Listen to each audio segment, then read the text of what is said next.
Quả nhiên là thần y, vậy mà cũng cứu sống được. Chỉ là không tìm được người nhà bệnh nhân. Tiền phẫu thuật này, không sao, tôi trả. Bác sĩ Mộc, cô thật tốt bụng. Đang phẫu thuật.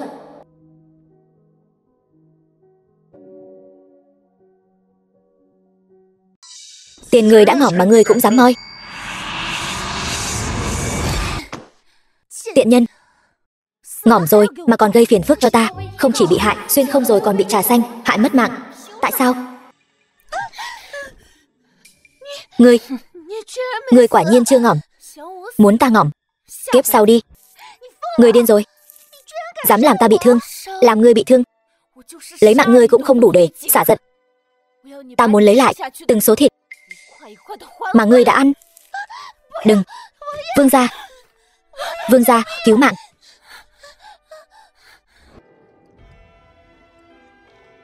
Trương đại nhân. Lý đại nhân.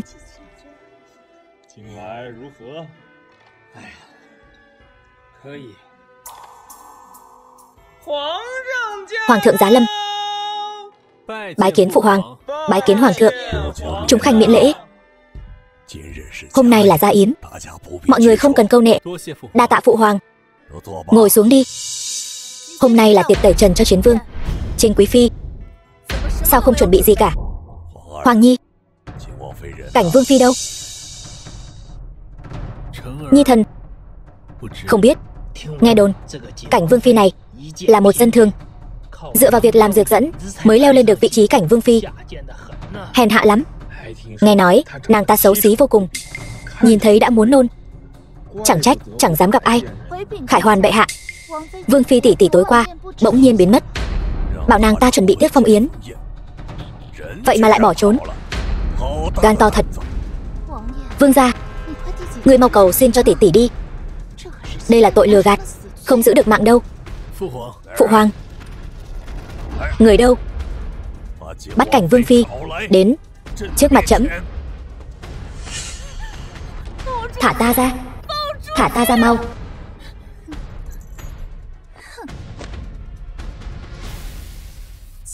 Đồ tiện nhân. Một kẻ tiện nhân cũng xứng dự tiệc cung đình sao? Ngoan ngoãn ở lại vương phủ đi.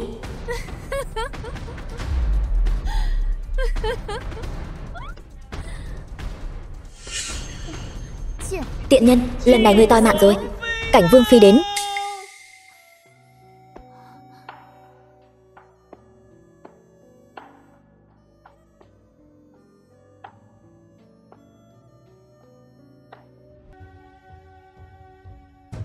Tham kiến bệ hạ.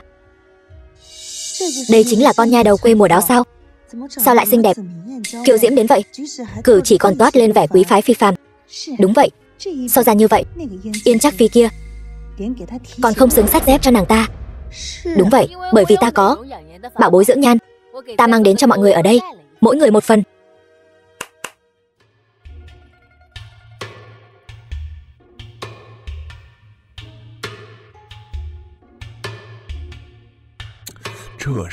Đây là gì vậy?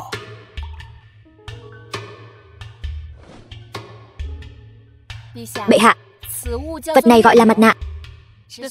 Chỉ cần như thế này, tiếp xúc với da, chưa đầy một khắc sẽ trẻ trung rạng rỡ.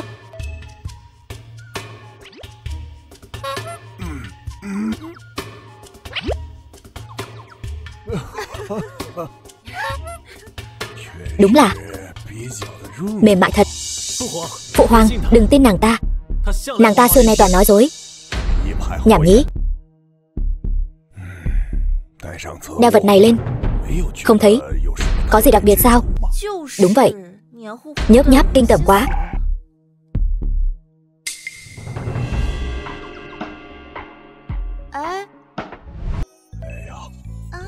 Ai phi, khuôn mặt nàng trông trắng hồng hào hơn đó. Thật sao? Chẳng lẽ vật này có công dụng trẻ mãi không già? Sử dụng đúng giờ thì có tác dụng hỗ trợ làm đẹp nhất định. Công công ban thưởng hậu hĩnh. Đa tạ bệ hạ.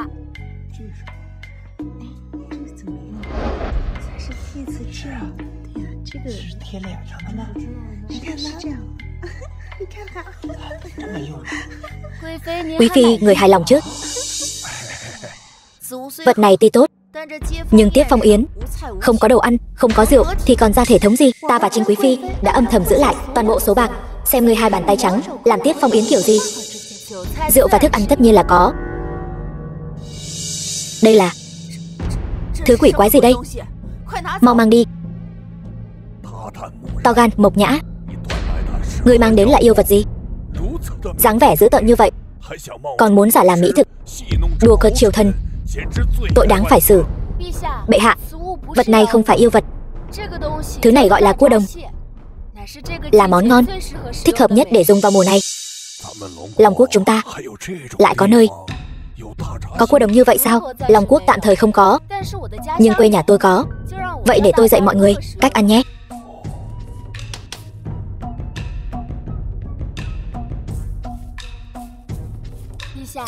Bệ hạ, mời ngài dùng.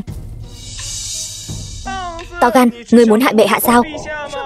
Thứ đáng sợ như vậy, đánh tôi cũng không dám ăn. Tỷ tỷ, sao tỷ dám lấy cho bệ hạ ăn chứ? Mộc Nhã, ngươi không muốn sống nữa sao? Chiến vương giá đáo.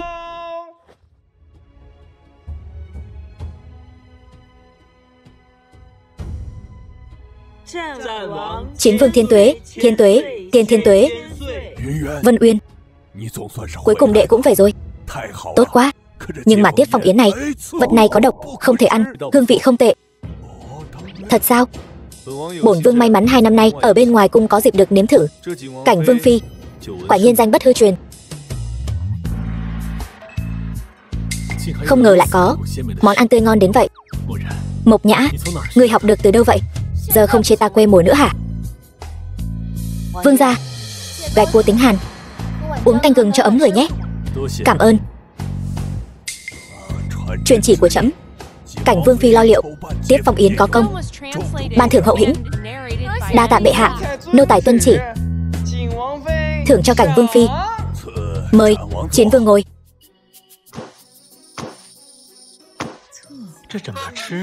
Cái này ăn sao vậy? Ngon thật đó nha. Tiệc tẩy chân bắt đầu.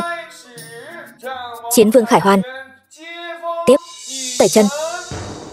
Kẻ si tâm vọng tưởng đúng là nhiều mà.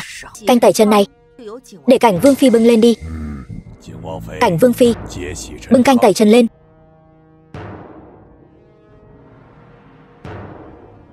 Tiện nhân, ngươi không phải thích ra oai sao? Hôm nay ta cho ngươi ra oai cho đã. Thơm ngon thật đó. Đúng vậy.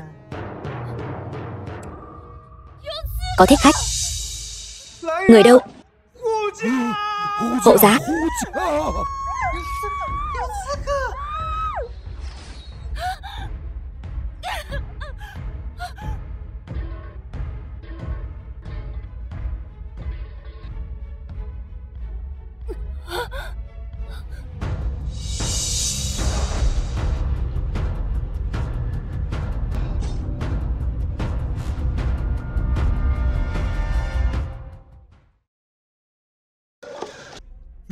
Sao nàng lại đỡ kiếm cho ta? Mộc Nhã, Hoàng thúc, thỉnh thúc giao vương phi cho cháu.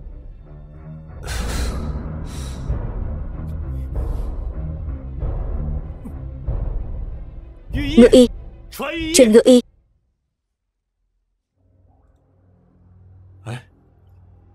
Đồ của Cảnh vương phi rơi rồi. Bát gia, người có chỗ nào không thoải mái sao? Không. Nữ nhân 2 năm trước đã điều tra ra chưa? Chưa. Vô dụng.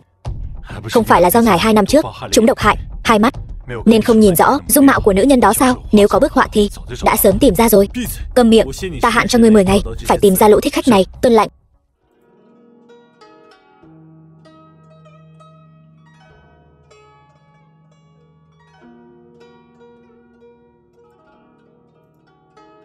Muội tỉnh rồi, cảm thấy thế nào?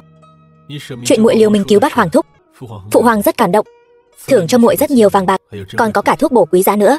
Ta đã cứu bắt Hoàng thúc. Ta biết muội liều mình cứu bắt Hoàng thúc là để lấy lòng hắn, để hắn nể mặt ta. Nhưng muội cũng không cần phải như vậy, không màng tính mạng. Muội hôn mê 3 ngày Vương gia đã ở bên cô 3 ngày rồi.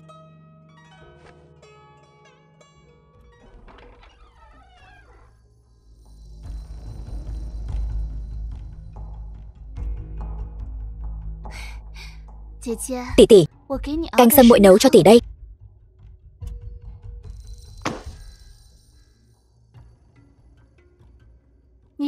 Thấy trong người thế nào rồi? Đừng giả nhân giả nghĩa nữa. Ta không ngỏm. Ngươi hẳn rất thất vọng nhỉ? Ngươi, tiện nhân, ngươi đừng vội mừng.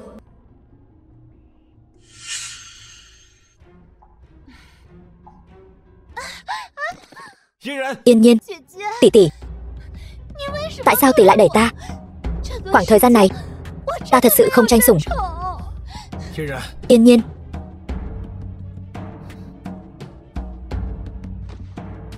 Yên Nhiên, sao vậy? Yên Nhiên, muội sao vậy? Mau đi mời Trì thái y. Dạ. Yên Nhiên. Không xong rồi, lại là tên lang băm đó.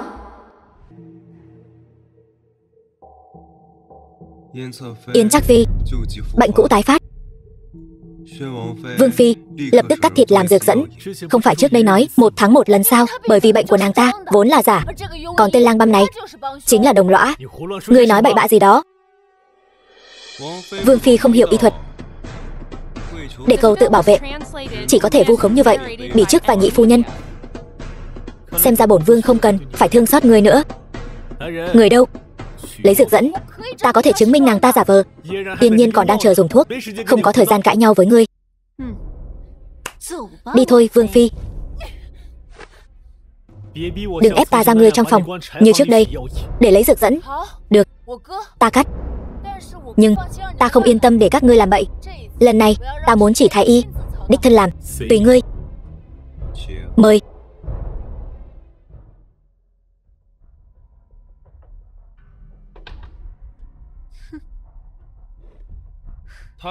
Nàng ta chỉ là một thôn nữ quê mùa, thân phận thấp hèn, không cần dùng thuốc bổ quý giá như vậy. Đi, mang cho nhị phu nhân. Cho nàng ta chỉ tổ phí phạm. Nô tỳ vẫn luôn làm như vậy.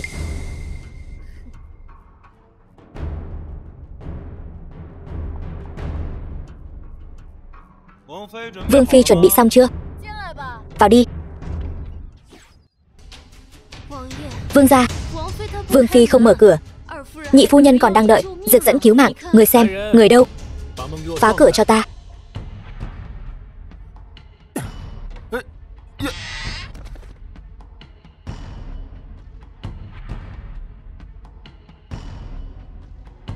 Cầm lấy.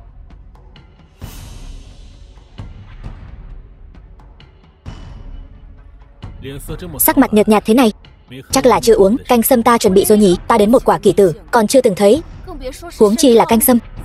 Sao mà thế được? Không tin thì thôi, gã đàn ông mù quáng. Phải rồi, ngươi không thích cũng chẳng sao, nhưng ngươi không cần thiết phải vì người đàn bà khác mà làm tổn thương người yêu ngươi sâu đậm. Mộc Nhã ngỏm rồi, sau này sẽ không còn Mộc Nhã nữa đâu.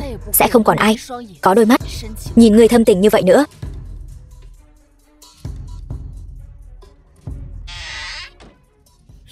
Thẩm Sát, đi điều tra xem 2 năm nay ngân lượng của vương phủ đã đi đâu. Còn nữa, thuốc bổ chuẩn bị cho Vương Phi, rốt cuộc nàng ta đã uống hay chưa? Nhớ kỹ, âm thầm điều tra. Vâng.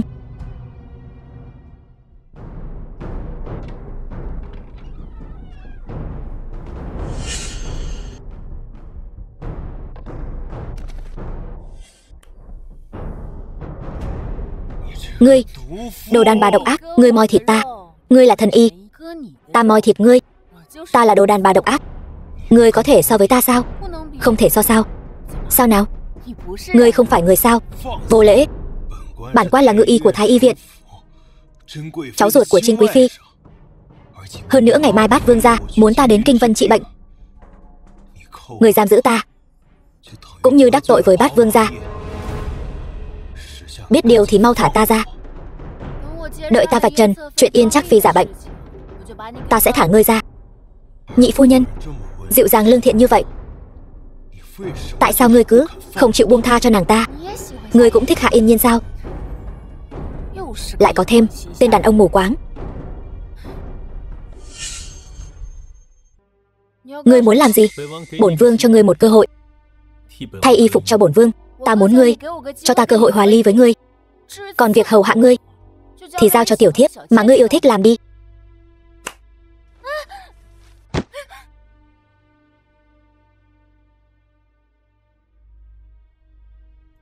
Ngươi thử nói thêm một câu hòa ly xem. Ngươi dựa vào đâu mà nghĩ ta còn muốn ở cùng ngươi? Không muốn. Không muốn mà còn lấy của hồi môn bù đắp cho vương phủ, còn tốn công cứu người. Vì bổn vương nịnh bợ bát hoàng thúc, còn dùng thủ đoạn hòa ly, lạt mềm buộc chặt để tranh sủng sao? Ngươi nghĩ như vậy sao? Lạt mềm buộc chặt cũng vừa phải thôi. Đêm nay bổn vương có thể thỏa mãn nguyện vọng của ngươi. Không. Vương gia, cứu mạng. Bệnh cũ của nhị phu nhân lại tái phát, e rằng còn cần vương phi làm dược dẫn. Chỉ cần ngươi cầu xin ta, bổn vương có thể nghĩ cách miễn cho ngươi khỏi bị moi thịt. Không cần. So với việc cầu xin ngươi, ta muốn bị lóc xương thành cho bụi hơn.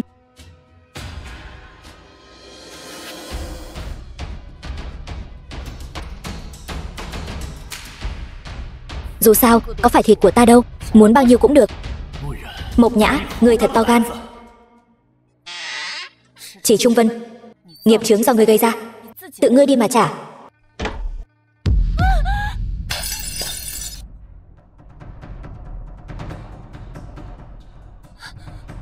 Ngươi cố gắng lên, ta lập tức sẽ cứu ngươi.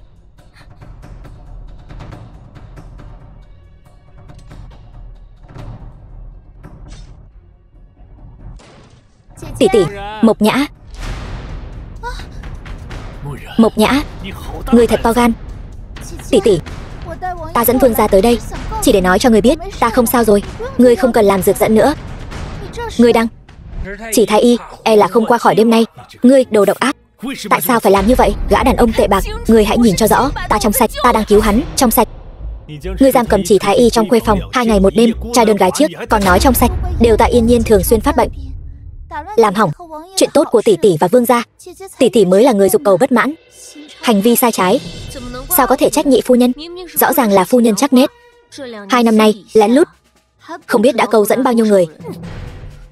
Tiện nhân, ngươi dám cự tuyệt sủng hạnh của bổn vương, thì ra là dưới váy có vô số người hầu hạ. Luật pháp Long Quốc chúng ta, nữ nhân tư thông phải bị diễu phố và dìm lồng heo đấy. Còn hơn thế nữa, phu nhân thân là vương phi, theo luật phải bị lăng trì xử tử mới đúng. Ta không tư thông, người tư thông là tiểu thiếp của ngươi. Ta giam cầm Chỉ Trung Vân chỉ là để cắt thịt hắn, làm dược dẫn. Tiểu thiếp của ngươi giả bệnh. Ngươi cái đồ không biết xấu hổ, đến bây giờ còn muốn vu oan Yên Nhiên. Vương gia bớt giận, tỷ tỷ đối với thiếp có ân tặng thuốc, hãy để thần thiếp thay. Tỷ tỷ nhận tội chịu phạt. Không cần. Nàng tự gây ra họa, tự nàng gánh chịu. Người đâu? Ban Bạch Lăng. Hoàng thúc vạn tuế, vạn tuế, vạn vạn tuế. Hoàng thúc, người đã đến, chuyện này là sao? Cháu sơ suất, để tiện nhân này ám sát Chỉ thái y, làm trì hoãn bệnh tình của hoàng thúc. Cháu đang chuẩn bị ban cho nàng được ngỏm, hồ đồ. Vương gia thứ tội, tỷ tỷ không cố ý hại Chỉ thái y, khiêu khích tranh chấp giữa hai phủ. Nhưng tỷ tỷ dù sao cũng là vương phi, hãy để thần thiếp thay tỷ tỷ chịu phạt. Chuẩn tấu. Ngươi tự mình cầu xin, bát gia chiều ý ngươi. Hiện tại một mạng đền một mạng, cứu mạng. Hoàng thúc tha mạng, Yên Nhiên nàng ấy tốt bụng. Tốt bụng. Bát gia còn chưa lên tiếng, một tiểu thiếp đã định tội vương phi, tâm tư độc ác như vậy. Cảnh vương chẳng lẽ ngài không nhìn ra sao? Xem ra lời đồn đại bên ngoài chuyện cảnh vương sủng thiếp diệt thê không phải lời đồn vô căn cứ. Chất nhi chỉ luận đúng sai, sẽ không thiên vị. Cảnh vương phi, ngươi thấy thế nào? Nếu chỉ luận đúng sai, Hạ Yên Nhiên nói sai, nên đánh nát miệng nàng ta. Người đâu? Tắt miệng. Dừng tay. Đây là Cảnh vương phủ, bát hoàng thúc vượt quyền như vậy, phụ hoàng ta sẽ không đồng ý đâu. Phụ hoàng ngươi không đồng ý, vậy ngươi bảo hắn đích thân tới nói với ta đi. Cảnh vương phi, nghe Trạch Nhi nói ngươi từng cứu hắn một mạng, lần này ngươi có thể cứu Chỉ Trung Vân không? Có thể, hơn nữa chỉ có ta mới có thể. Nói bậy, ngươi có biết y thuật gì đâu. Ngươi Triển Bạch, đưa Chỉ Trung Vân về phủ, những người đi cùng cũng đưa về hết. Dạ. Vương phi mời. Ta tự đi được, ta tự đi được. Đứng lại. Chỉ Trung Vân có thể mang đi, Vương Phi phải ở lại. Người đâu? Giữ Vương Phi lại. Nếu như bổn vương nhất định phải mang đi thì sao? Vương gia, Chiến Vương có danh xưng chiến thần, nắm giữ 70 vạn quân. Bệ hạ cũng phải kiêng dè. Mộc Nhã, ta cho ngươi 2 ngày. Nếu ngươi không chữa khỏi cho Chỉ Trung Vân, ta sẽ bắt ngươi quy án. Được. Nếu ta cứu sống Chỉ Trung Vân, chứng minh được trong sạch của ta, ngươi phải đồng ý hòa ly với ta. Vương gia, mặt Yên Nhiên đau quá. Để ta xem nào. Tiện nhân, để ngươi nhảy nhót thêm 2 ngày nữa. Vị trí cảnh Vương Phi này sớm muộn gì cũng là của ta. Cảnh Vương Phi, ngươi muốn xử người diệt khẩu sao? Ta có thể âm thầm giúp ngươi. Người quang minh chính đại sử dụng hung khí không ổn lắm đâu. Ta đang truyền máu cho hắn, hắn mất máu quá nhiều. Ngươi đang nghĩ gì vậy? Dừng tay. Ngươi quả nhiên là muốn mượn cớ chữa bệnh để hại người diệt khẩu. Ngươi nói bậy bạ. Ta đây đang chữa bệnh. Vũ khí thế này còn nói là chữa bệnh sao? Xem ra không dùng hình với ngươi thì ngươi sẽ không nói thật. Ngươi muốn làm gì? Buông ta ra. Dừng tay.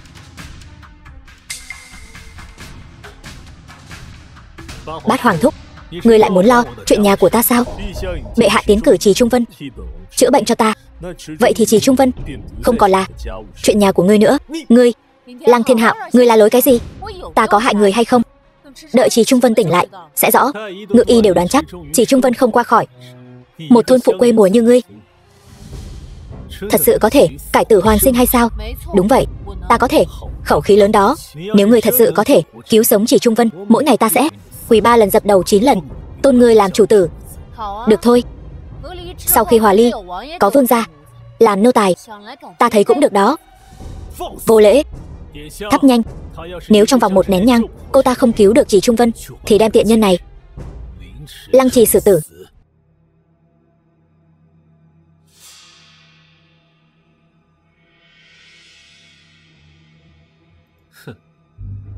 Ngươi cho rằng những thứ quái dị này có thể cứu mạng được một người sao? Ngươi nghĩ cả 100 người của Thái Y viện lại không bằng một tiện nhân thích ra vẻ như ngươi sao?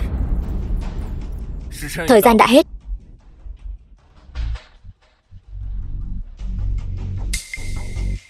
Trung Vân, ngươi tỉnh rồi. Ngươi thật sự khỏi rồi. Cảnh Vương Phi quả là thần tiên sống, có thể trong thời gian ngắn như vậy cứu người từ quỷ môn quan trở về. Lăng Thiên Hạo, ngươi, ta đã cứu sống rồi. Ngươi quỳ đi. Vô lễ. Ngươi nghĩ ngươi là ai mà cũng xứng để ta quỳ lại ngươi? Thôi được rồi, quỳ cũng đã quỳ rồi. Chúng ta hòa ly đi. Mơ tưởng.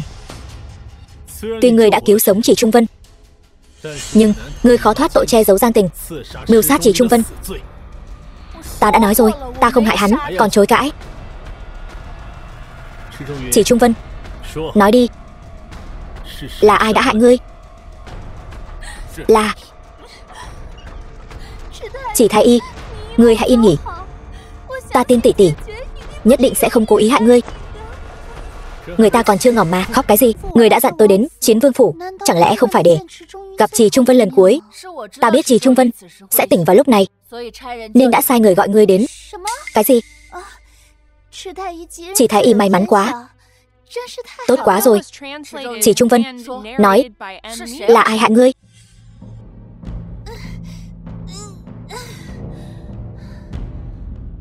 Trung Vân, ngươi chịu khổ rồi. Đều tại Mộc Nhã. Con tiện nhân đó. Yên Nhiên, mau cứu ta ra ngoài. Mau cứu ta ra ngoài.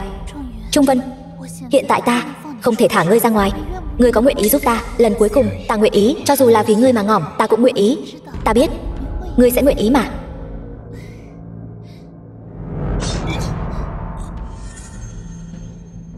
Mau nói, rốt cuộc là ai muốn hại ngươi? Là Cảnh Vương Phi. Ngươi, đồ đàn bà độc ác, sao vội vậy chứ? Nói, từ từ nói. Nói cho ta rõ ràng. Là Cảnh Vương Phi giam cầm ta. Ta mệt quá, té ngã trên đất, không may bị đao cứa bị thương. Chỉ Trung Vân, ta tốt bụng cứu ngươi một mạng, ngươi lại vu oan giá họa ta như vậy. Cảnh Vương phi, đừng nói đùa nữa. Ta rõ ràng là được. Ngự y của Chiến Vương phủ cứu, là Cảnh Vương phi cứu ngươi. Ta sao? Sao có thể? Cho dù là cứu ngươi thì sao chứ? Ngươi giam cầm thái y đã là trọng tội, ngươi không thoát tội được đâu. Đừng hòng trốn. Theo bổn vương về. Ta không có tội, ta không sai. Ta không muốn theo ngươi về, ta muốn hòa ly với ngươi. Còn có tư cách gì mà nói hòa ly với bổn vương? Tay của nam nhân Long Quốc chúng ta là dùng để đánh thiên hạ, ngươi đánh nữ nhân là sao đây? Có lỗi trước. Đủ rồi. Đa tạ bát gia. Nếu bàn về đúng sai, vậy ta sẽ cùng tiện thiếp của ngươi tính sổ một lần luôn. Nữ nhân này cắt của ta 24 miếng thịt, phải trị tội gì? Yên Nhiên thật sự có bệnh, ngươi còn muốn hãm hại Yên Nhiên? Ta ăn nhiều lần như vậy, thịt của hắn làm dược dẫn cũng không phát bệnh. Không phải giả bệnh thì là gì? Nói năng vớ vẩn. Bệnh cũ của Yên Trác phi không phải là giả.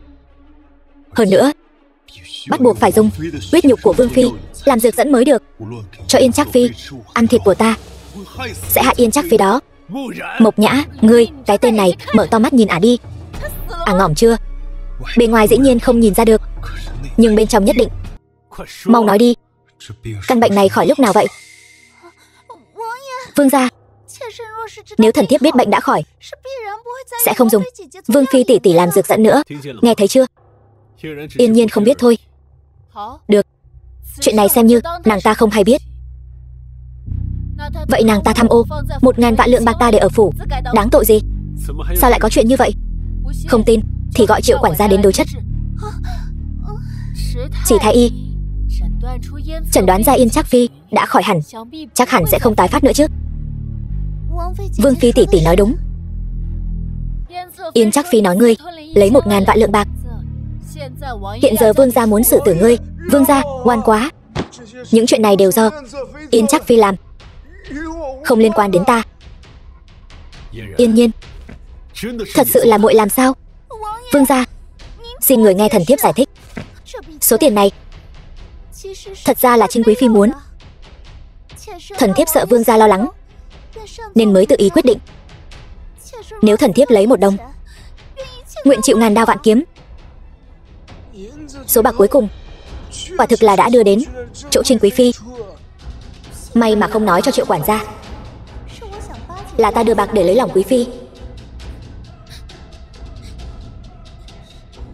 Vậy thì ngươi cũng không nên tự ý quyết định chứ. Tự ý quyết định là chuyện nhỏ. Vấn đề là nàng ta rõ ràng biết số bạc của Vương phủ đi đâu, vì sao còn muốn vu oan ta tham ô bạc của Vương phủ? Thần thiếp lúc đó nhất thời hồ đồ. Nhất thời hồ đồ sao? Vậy 2 năm nay ngươi ngày ngày bớt xén ăn mặc tiêu dùng của ta, khiến ta suy nhược đến mức thập tử nhất sinh. Ta sớm biết ngươi sẽ lấy chuyện này bôi nhọ Yên Nhiên, nên đã sớm sai người đi điều tra chuyện này. Thẩm sát, nói kết quả điều tra của ngươi ra. Bẩm vương gia, bổng lộc và thuốc bổ của Vương phi quả thực đều bị một số kẻ gian xảo trong Vương phủ âm thầm lấy hết. Vương phi chưa từng nhận được gì cả. Cái gì? Vương gia, việc này Yên Nhiên hoàn toàn không hay biết. Bao nhiêu năm nay Yên Nhiên luôn nằm liệt giường, nào có nhiều sức để quản giáo đám nô bộc trong Vương phủ.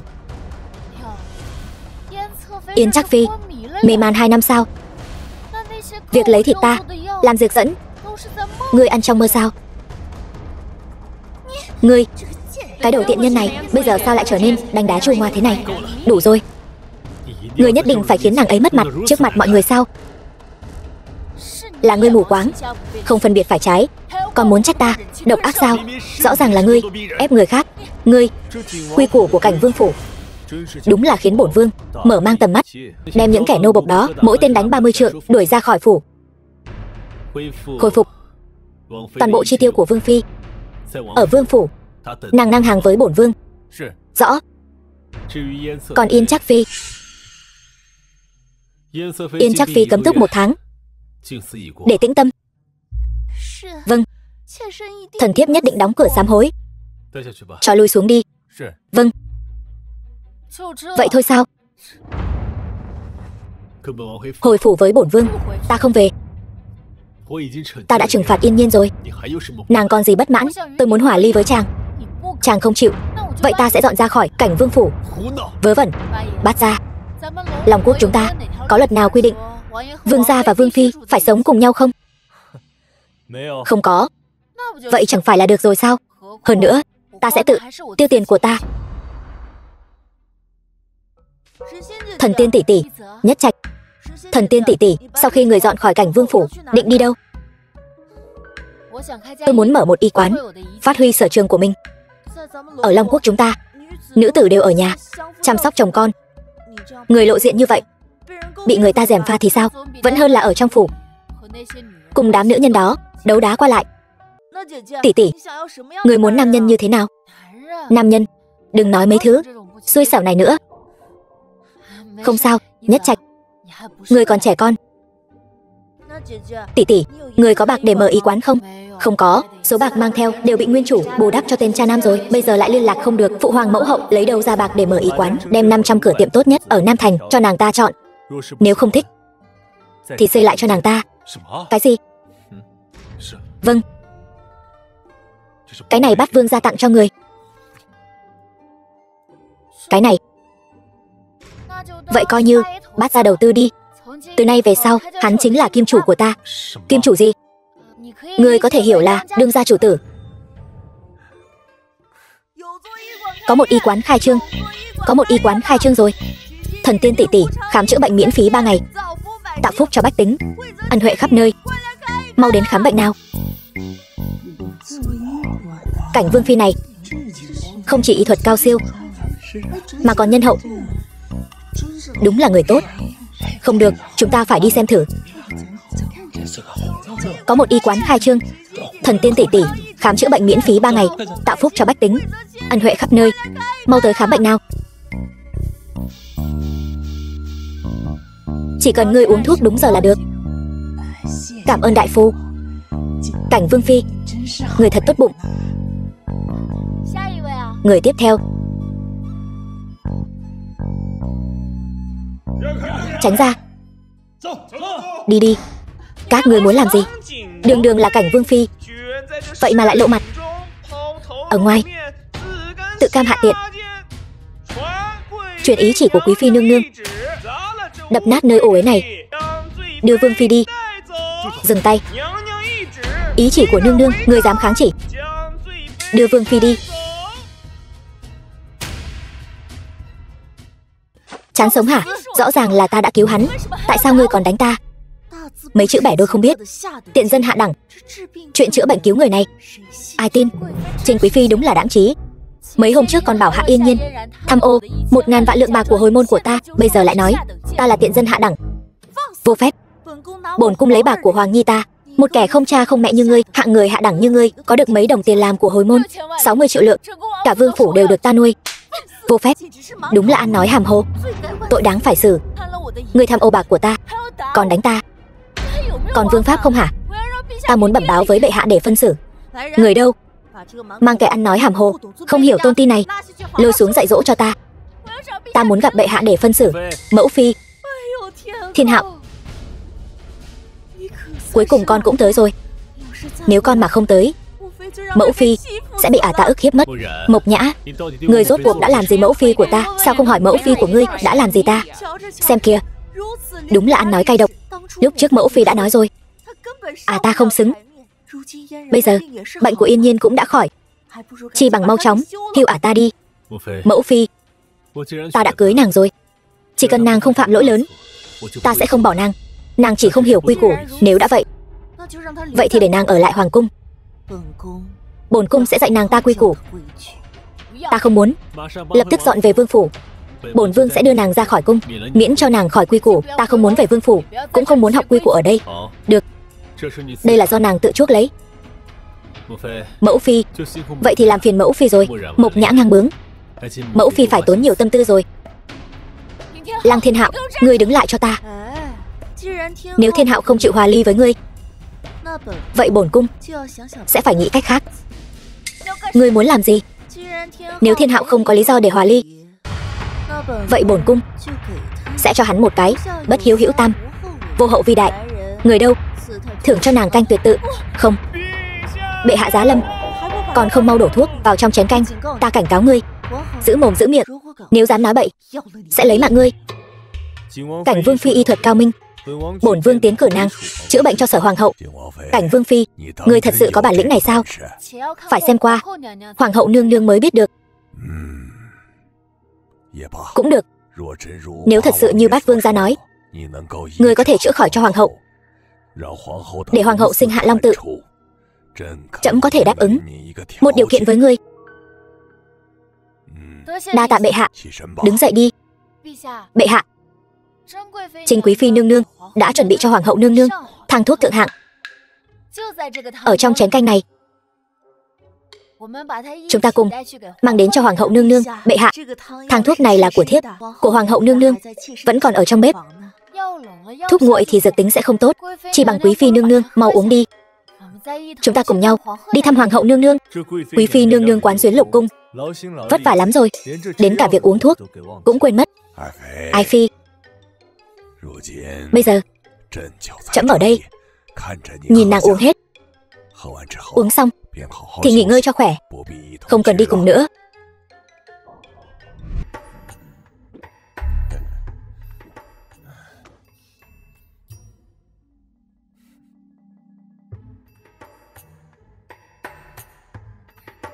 Quý phi nương nương giữ gìn sức khỏe.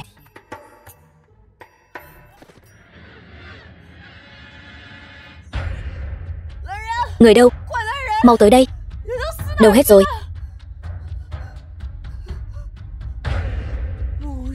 Mộc Nhã.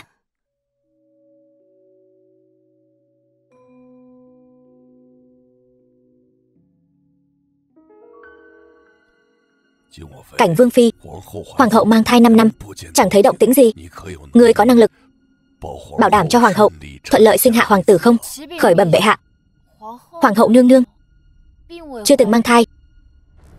Cái gì? Ngươi đang nói bổn cung mang thai giả sao? Bệ hạ đừng nghe nàng ta nói bậy. Thần thiếp sớm đã nghe nói nàng ta mù chữ, làm sao hiểu được y thuật. Người đâu? Kéo cái thứ mạo danh hiểu biết này xuống dưới, chém đầu. Bệ hạ, xin nghe Mộc Nhã nói. Đi. Bệ hạ, khoan đã. Bổn vương lại thấy nên nghe kỹ càng. Vậy thì nghe ngươi nói vậy. Khởi bẩm bệ hạ, thứ trong bụng hoàng hậu nương nương gọi là thai ký sinh, chính là huynh đệ tỷ muội của nó, đều trong cơ thể của nó. Chỉ là một khối u thịt không thể phát triển. Cái gì? Một khối u thịt? Nói hưu nói vượn. Hoàng hậu nương nương, đừng nghe nàng ta nói bậy. Mạch tượng trong bụng của người quả thực là hỉ mạch. Cảnh vương phi mạo danh người hiểu biết, muốn hãm hại hoàng hậu nương nương, khiến vương gia mang tiếng bất nghĩa sao? Ngươi mới là kẻ mạo danh. Nếu nương nương thật sự mang thai, tại sao trong bụng lại không có tim thai? Và tại sao mỗi tháng lại vẫn có kinh nguyệt đều đặn? Ngươi, làm sao ngươi biết?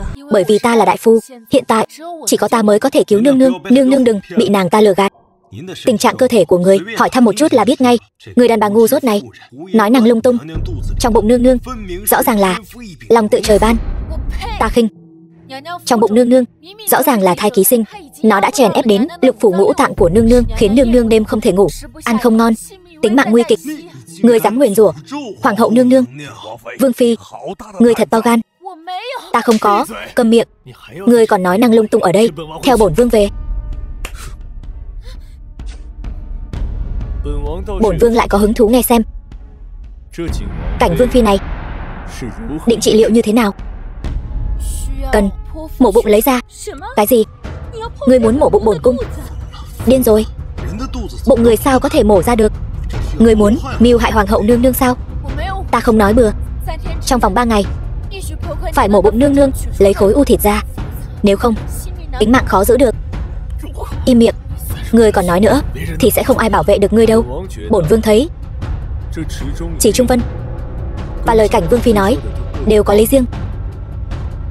Chỉ bằng thử xem ai có thể cứu được hoàng hậu. Vậy thì cho các ngươi thêm 3 ngày nữa.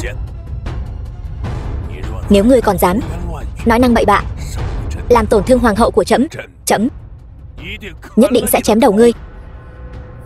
Bệ hạ yên tâm, Mộc Nhã nhất định sẽ dốc hết sức. Chỉ là Nếu Mộc Nhã thật sự cứu được hoàng hậu, bệ hạ có thể đồng ý với ta một thỉnh cầu không? Chữa khỏi rồi hãy nói.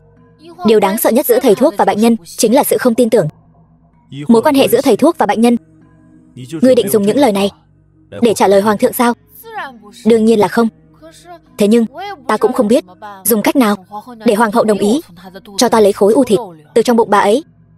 Nếu ta nói ta có thể tìm được một người giống hoàng hậu để làm chứng cho ngươi thì sao? Như vậy thì tốt quá. Chỉ là Bát Gia có thể tìm được sao? Đừng nói nhảm nữa. Ngươi hãy trả lời ta. 3 ngày sau làm được là được. Vậy thì đa tạ Bát Gia. Bát Gia, tiền tuyến truyền đến tin tức lương thực vận chuyển bằng đường thủy bị mốc. Hiện tại quân lương đang rất khan hiếm. Cái gì? Hãy dùng quân lương dự trữ trước, cứu nguy nửa tháng đã. Lương thực tiếp theo đổi sang vận chuyển bằng đường bộ. Nhưng mà trên đường vận chuyển chủ yếu là đường núi, đường xá gập ghềnh, e là không kịp. Bát Gia, tôi có một cách, chỉ là không biết có khả thi không. Cách gì?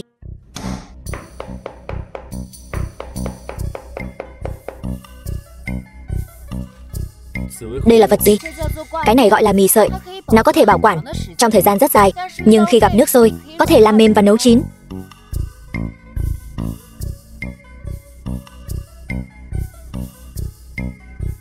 Thơm quá. Thần tiên tỷ tỷ giỏi quá. Có loại thức ăn này, các chiến sĩ tiền tuyến sẽ không còn phải lo lắng về việc thức ăn bị mốc nữa. Vậy bát này tặng cho ngươi trước. Cảnh Vương phi đúng là lợi hại. Chỉ là việc nhỏ thôi, so với việc Bát Gia nhiều lần giúp đỡ, chuyện nhỏ này không đáng nhắc tới. 3 ngày sau, chữa bệnh cho hoàng hậu. Bổn vương sẽ phái xe ngựa đến đón ngươi. Chỉ cần chữa khỏi cho hoàng hậu, ta sẽ cầu xin bệ hạ ban cho ta hòa ly, trả lại tự do cho ta. Sao lại là ngươi? Lại đây. Nếu không phải sợ ngươi làm ra chuyện nguy hại đến chuyện của ta, ta thật sự muốn buông tay để ngươi ngỏm đi cho rồi. Không cần nữa. Nếu ngươi sợ bị ta liên lụy, ngươi có thể hòa ly với ta. Ngươi lại làm sao vậy? Buông ta ra, về với bổn vương. Ngay cả Trì Trung Vân cũng bó tay, đã mời cả thuật sĩ giang hồ đến cùng trần trị cho Sở hoàng hậu. Một thôn phụ quê mùa ngu dốt như ngươi cũng muốn lao đầu vào sao? Ta sống hay không thì liên quan gì đến ngươi? Ngươi dựa vào cái gì mà quản ta? Đó là bởi vì ngươi không hiểu Bát Hoàng thúc, hắn chỉ muốn mượn tay ngươi để trừ khử bổn vương thôi. Đồ ngu ngốc. Người khác nói gì ngươi cũng tin. Khi nào thì ngươi mới tin ta? Tin ngươi? Ngươi chỉ giỏi gây họa. Ngươi... Được rồi, ngươi hãy buông ta ra trước đã. Cuối cùng thì cũng không ngu ngốc lắm. Thẩm Sát, hồi phủ.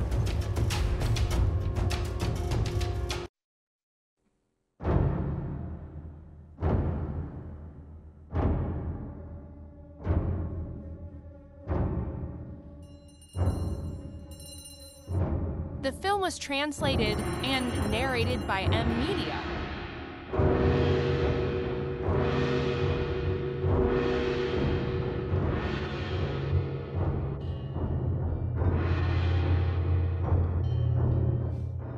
Bệ hạ, Hoàng hậu nương nương đang mang trong mình long thai ngàn năm có một. Long tử giáng thế, thiên hạ nhất định thống nhất.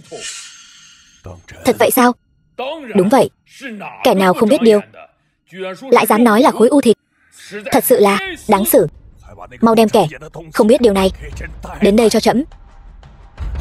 Nó dám lừa gạt trẫm, suýt chút nữa hại hoàng hậu và con của trẫm, đáng phải xử. Cảnh Vương phi chưa vào cung.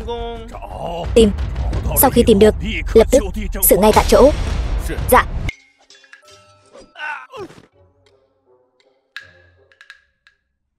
Bát Gia sai tôi đến tìm Vương phi, xin Cảnh Vương điện hạ thả ra. Nếu ta không thả thì sao? Đừng trách ta không khách khí.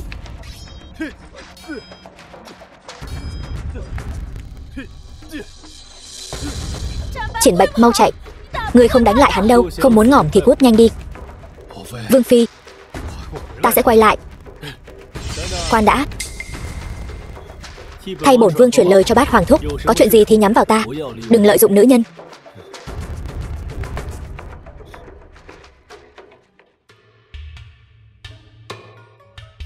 Bổn vương xem như đã hết lòng với ngươi rồi đấy. Đúng, Cảnh Vương gia nói đúng. Ta sẽ chuyển lời cho phụ hoàng. Tất cả đều do Bát Hoàng thúc xúi giục. Ít nhất cũng có thể bảo toàn mạng sống cho ngươi. Được. Cảnh Vương gia thật tốt. Bổn vương từng hứa với ngươi sẽ cho ngươi một đời vinh hoa phú quý. Vậy ta có thể ra ngoài hóng gió không? Ta ở đây đã 2 canh giờ rồi. Ta đau đầu. Được. Nhưng mà chỉ được đi lại trong vương phủ, đừng chạy lung tung. Mộc Nhã, ngươi dám lừa gạt bổn vương? Là ngươi hãm hại ta trước. Bổn vương đang bảo vệ ngươi. Lăng Thiên Hạo, ngươi có chọn tin tưởng ta lần nào không? Ngươi có hỏi ta bằng lòng chưa? Ngươi nhớ kỹ, từ giờ phút này trở đi, thứ bổn vương ban cho, ngươi không có quyền từ chối. Nếu như bổn vương cho nàng ta cái quyền nói không muốn thì sao? Hoàng thúc, đây là chuyện nhà ta, chẳng lẽ ngươi cũng muốn quản sao? Chuyện nhà, bệ hạ hạ lệnh tìm Cảnh Vương phi, bổn vương phụng mệnh hành sự, nghe rõ chưa? Hoàng thúc, hắn chỉ là lợi dụng ngươi để đối phó với ta thôi. Vẫn còn ngu xuẩn không biết. Ta có thể đáp ứng ngươi, tùy theo mức độ nặng nhẹ mà xử lý yên nhiên. Vương gia, ngươi thật sự muốn vì tỷ tỷ mà xử lý yên nhiên sao?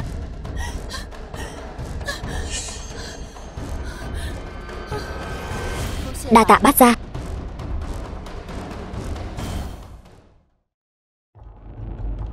Bệ hạ, người đã được đưa đến rồi, vẫn nên nhanh chóng đem kẻ mưu hại Long tử này xử tử sớm, khỏi phải nghe hồ ngôn loạn ngữ. Chỉ Trung Vân, ta cứu người một mạng, ngươi còn muốn dồn ta vào đường cùng sao? Ngươi sắp ngỏm đến nơi còn dám nhận công. Bệ hạ, loại người này không thấy quan tài không đổ lệ, Bát vương gia còn luôn banh vực thật là đáng tội. Người đâu? Đem tiện nhân này kéo xuống chém. Bệ hạ, Mộc Nhã có thể chứng minh. Lên. Mộc Nhã không dám lấy thân thể hoàng hậu nương nương ra đùa giỡn, nên mới tìm người phụ nữ này làm chứng. Bây giờ mời các ngự y của Thái y viện hoặc Chỉ thần y bắt mạch cho người phụ nữ này trước. Người phụ nữ này đang mang thai, mạch tượng mạnh mẽ, là hỉ mạch. Ngươi lại định lừa gạt bệ hạ thế nào? Ta xin hỏi Chỉ thần y, xử nữ có thể mang thai hay không? Sao có thể? Đúng là hoang đường. Xử nữ sao có thể mang thai? Thật hay giả? Đem xuống cho nữ quan kiểm tra, xem xét là biết ngay. Bệ hạ, vậy lúc này Mộc Nhã có thể bắt mạch cho hoàng hậu nương nương được không? Bệ hạ, hoàng hậu nương nương xin suy xét lại, bụng của người này mà bị mổ ra thì còn sống được sao? Người này muốn hãm hại nương nương, hãm hại Long tự. Bổn vương nguyện lấy 70 vạn quân Long quốc ra đảm bảo. Nếu có sai sót, hổ phù xin dâng lên. Chuẩn tấu. Trẫm muốn xem thử, rốt cuộc ngươi có bản lĩnh gì, có thể khiến cho Chiến vương thoái triều ẩn cư, cũng có thể vì ngươi mà đứng ra bảo đảm. Ngươi, một thôn phụ quê mùa, thật sự có thể làm được sao? Mộc Nhã xin lấy tính mạng đảm bảo.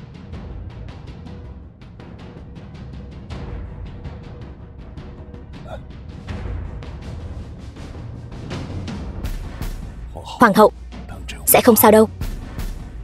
Thật sự là kỳ lạ, mổ bụng moi ruột cũng không thấy đau, bây giờ lấy khối u thịt ra lại có cảm giác nhẹ nhõm. Xem ra Cảnh Vương phi này quả nhiên y thuật cao minh. Bổn cung bị 2 tên lang băm này lừa gạt bấy lâu nay, lỡ mất thời điểm thụ thai tốt nhất. Bọn chúng đáng phải xử. Người đâu? Kéo tên đạo sĩ bất tài này xuống, chém cho ta. Chỉ Trung Vân nhốt vào thiên lao, đợi thẩm vấn.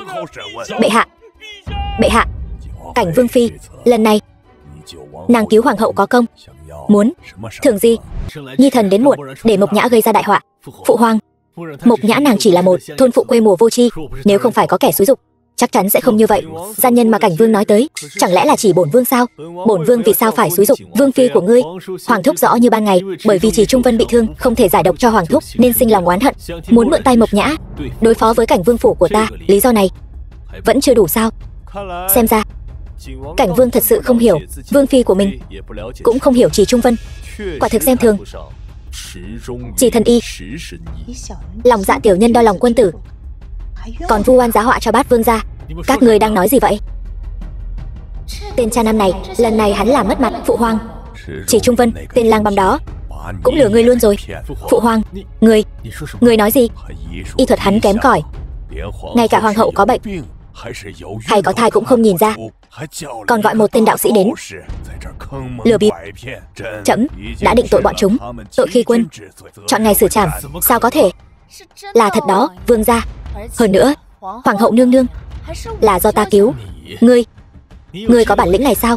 Vương phi của ngươi quả thật có tài đó. Bình thường không lộ mặt, bây giờ vừa ra tay đã khiến ngươi nở mày nở mặt. Rõ ràng là bắt ra tiến cử ta, kết quả vị hoàng đế này có chuyện tốt thì lại cho người nhà mình hưởng công lao, gặp chuyện thì lại tính sổ với người khác, giả tạo. Bệ hạ, Mộc Nhã nhớ rõ, bệ hạ đã từng hứa nếu Mộc Nhã cứu sống được hoàng hậu nương nương thì sẽ ban thưởng cho Mộc Nhã. Không biết có thật không? Ta phải nhanh chóng hòa ly với Lăng Thiên Hạo. Nếu Mộc Nhã này có thể khiến lão bát giao ra binh quyền thì nhất định phải xử. Đợi hoàng hậu nương nương bình phục, mở tiệc cung yến, đến lúc đó ngươi nói ra cũng không muộn. Phụ hoàng, vậy nhi thần xin phép đưa Mộc Nhã lui xuống. Đừng tưởng ta không biết ngươi đang nghĩ gì. Chẳng phải là muốn mượn tay phụ hoàng để xử lý Trác Vi sao? Ta nói cho ngươi biết, có ta ở đây, sau này ngươi dám nhắc lại thử xem. Ta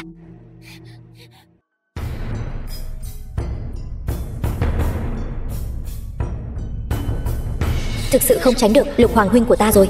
Hay là bây giờ ta xin hòa ly đi? Ngươi thành thân với Cảnh Vương đã 2 năm rồi, cái bụng này lại chẳng có chút động tĩnh gì. Là thế nào hả? Bổn cung cũng thấy chuyện con cái có chút khó khăn rồi. Hạ Yên Nhiên và Mộc Nhã đến giờ vẫn chưa mang thai, là vì sao nhỉ? Vấn đề này nên để Vương phi giải thích mới đúng.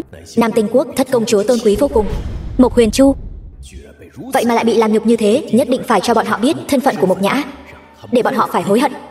Đúng, là vấn đề của ta. Xin bệ hạ ân chuẩn, kẻ không thể sinh con như ta hòa ly với Cảnh Vương điện hạ. Hãy coi như đó là phần thưởng dành cho ta. Mộc Nhã, ngươi đang nói nhăng nói cuội gì vậy? Mau cầu xin bệ hạ thu hồi thánh chỉ. Mộc Nhã, ngươi đang chán sống sao? Cảnh Vương phi này đúng là một nữ tử tốt. Vì không muốn liên lụy đến phu quân của mình, nàng ấy chọn hòa ly. Đúng là một nữ tử kiểu mẫu. Thôi được, trẫm sẽ thành toàn cho ngươi và Thiên Hạo hòa ly vậy. Tạ ơn bệ hạ ân chuẩn.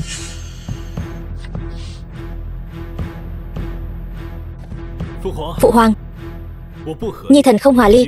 Cảnh Vương gia cưới chính thất, lại dùng thịt của chính thất để cho Trác Phi ăn, lại còn khắt khe chi tiêu của chính phi, trăm bề nhục nhã.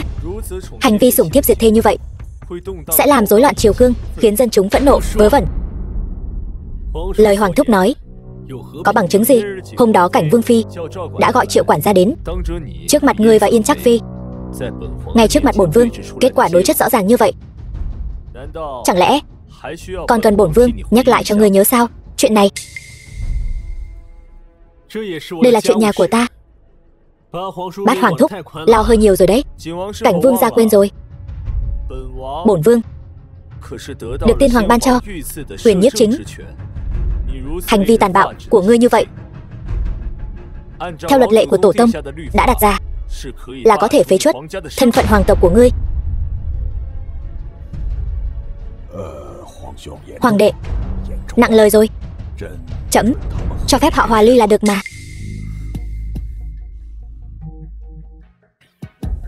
Phải rồi, ép dầu ép mỡ, ai nỡ ép duyên.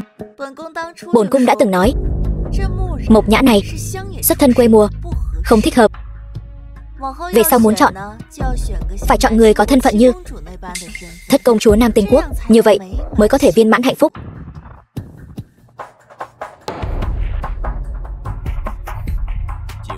Cảnh Vương gia tuấn tú hơn người, muội muội nhà ta không xứng. Trình quý phi, chuyện Cảnh Vương gia hòa ly còn chưa quyết định, người đã nhắm vào thất công chúa nhà người ta. Bộ dạng tham lam như vậy cũng đừng trách Lục hoàng tử chê cười. Trình quý phi này, sau này nếu biết thất công chúa Nam Tinh Quốc mà bà ta cầu hôn không được chính là con dâu mà bà ta đang ra sức muốn đuổi đi lúc này, có phải sẽ tức đến mức ói máu luôn không? Chẳng phải bệ hạ đã nói rồi sao? Phụ hoàng, mẫu phi, con không thể cưới thất công chúa Nam Tinh Quốc, càng không thể hòa ly với Mộc Nhã. Ngươi nói lại lần nữa, ta không thể nào bởi vì Mộc thị không thể mang thai mà hòa ly với Mộc Nhã. Nếu như vậy, càng khiến cho bá tánh và triều thần bàn tán nhi thần qua cầu rút ván, cho nên không thể hòa ly. Không hòa ly, vậy những gì Cảnh Vương gia đã làm với Cảnh Vương phi chẳng phải sẽ vô tội sao? Phụ hoàng, tất cả tội lỗi hãy đổ lên đầu nhi thần. Được, người đâu? Lôi Cảnh Vương gia ra ngoài, đánh 70 trượng. Cảnh Vương gia trông không giống như không có ý với Vương phi. Như vậy không thể xem thường Cảnh Vương phi này đâu.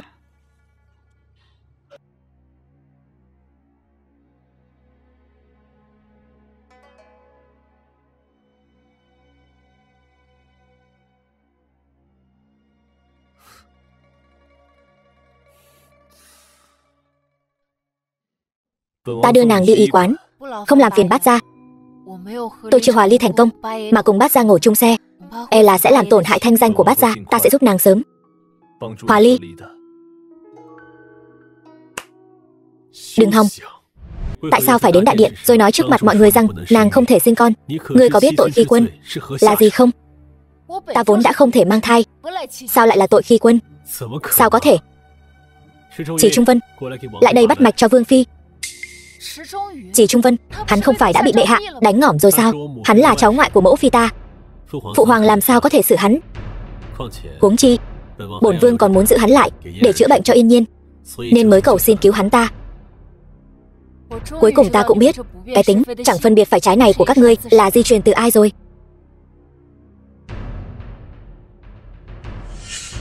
Vương phi quả thật không thể mang thai. Sao có thể chứ? Sao nàng không nói cho ta biết sớm hơn? Nói cho ngươi biết, chẳng phải là mỗi tháng ngươi cắt thịt của ta, ép ta uống nước vo gạo, ép ta ngủ trong nhà kho sao? Ta có thể giữ được mạng sống đã là may mắn lắm rồi. Cho nên ngươi không có tư cách quản ta. Ta muốn về phủ của mình. Không được. Người đâu? Đưa Vương phi đến Mộc Thần Viện. Buông ta ra, đối đãi nàng như bổn vương. Lần sau còn dám chậm trễ, lập tức đánh tới ngỏm. Vương phi mời. Chỉ Trung Vân, thuốc bổ ta bảo ngươi cho Mộc Nhã dùng, ngươi dùng chưa? Chưa dùng. Tại sao không dùng? Ngươi và ta đều biết sự tồn tại của nàng ta chẳng qua là để ngươi cứu Yên Trác phi. Đủ rồi. Người đâu? Lôi Trung Vân xuống, đánh 80 trượng. Ta là đường ca của ngươi, ngươi vì một con dân quê mà đánh ta. Lôi xuống. Ngươi thật sự yêu con đàn bà quê mùa đó sao?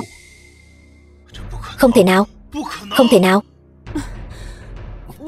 Vương gia, ngươi bị đánh 70 trượng, thương cũng không nhẹ, nên tìm ngự y đến xem thử đi. Không cần, ta đáng phải chịu. Mộc Nhã tiện nhân, ta nhất định sẽ khiến vương gia tự tay bỏ ngươi. Tên cha năm này, không yêu ta thì cũng đừng lằng nhằng với ta nữa. Nếu mà ở thời hiện đại, mỗi ngày ta đều ra tòa kiện ngươi. Kiện là gì? Hoàng huynh, Lục hoàng tử, sao huynh lại ở đây? Ta không đến thì sao biết được? Ngươi bỏ gia đình, bất chấp tất cả đâm đầu vào hắn, vậy mà hắn lại đối xử với ngươi như thế. Suốt ngày chẳng phải đã nói đến chuyện hòa ly rồi sao? Ta đã cho người đi điều tra rồi. 2 năm nay muội đúng là đã nhắc đến chuyện hòa ly không ít lần. Thiên Hạo dỗ dành muội vài câu, muội lại làm lành như chưa có chuyện gì. Lần này chắc chắn sẽ khác. Muộn rồi. 2 năm nay muội ngoài việc đòi tiền nhà, đến một câu hỏi han phụ hoàng mẫu hậu cũng không có. Bây giờ ta đã hoàn toàn thất vọng về muội rồi.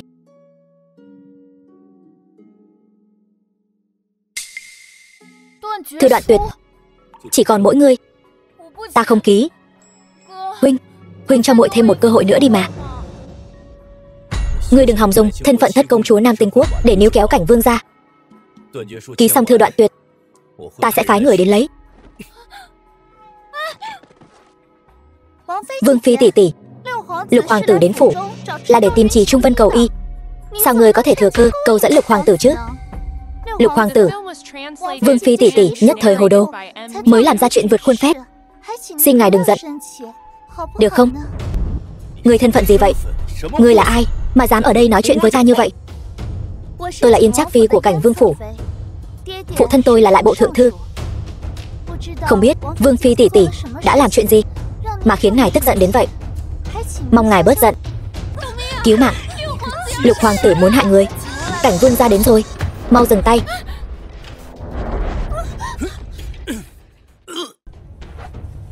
Đây là Long Quốc, ngươi hành động như vậy là coi thường bổn vương đó. Người đâu? Bắt Lục hoàng tử lại. Dừng tay. Lục hoàng tử phát tác bệnh nên mới như vậy. Muốn trách thì trách Hạ Yên Nhiên, người đã khiến ngài ấy phát bệnh. Vương gia, đúng là không nên trách cứ. Lục hoàng tử đang phát bệnh. Giá như Vương phi tỷ tỷ không lao vào lòng Lục hoàng tử thì tốt rồi. Mộc Nhã, là ngươi dụ dỗ Lục hoàng tử, một kẻ tiện nhân mà dám ăn nói hàm hồ, hãm hại chính phi. Cảnh vương gia lại còn tin Yên Nhiên không hãm hại ai cả. Cảnh vương phi ngã lại bị tiện tì này nói là câu dẫn. Thế này chẳng phải hãm hại thì là gì? Đều tại thần thiếp không nên lên tiếng banh vực Vương phi tỷ tỷ, khiến vương gia mất mặt. Một trác phi như ngươi không nên gây chuyện khắp nơi như thế chứ. Vâng, thần thiếp không nên xin lỗi Lục hoàng tử thay Vương phi tỷ tỷ. Một trác phi như ngươi mà lại dám xin lỗi thay bổn Vương phi. Nếu ngươi thật sự lo lắng thì nên hỏi rõ nguyên do. Tiện thiếp này lại còn to gan mắng mỏ Vương phi. Vương gia, Yên Nhiên không có ý đó. Đủ rồi. Hôm nay xem như nể mặt Lục hoàng tử phát bệnh, không thể tự chủ, tạm thời không truy cứu nữa. Ngươi theo ta vào cung. Hoàng hậu triệu kiến. Mộc Nhã, hy vọng muội có thể hiểu thư đoạn tuyệt của phụ thân là để ép muội hồi cung. Bát gia, 2 năm trước ngươi dặn dò ta trong lãnh thổ Nam Tinh Quốc tìm kiếm cô nương cầm một nửa ngọc bài của ngươi. Đến nay vẫn bặt vô âm tín. Vậy thì không tìm nữa vậy? Vâng. Có lẽ là ở Long Quốc.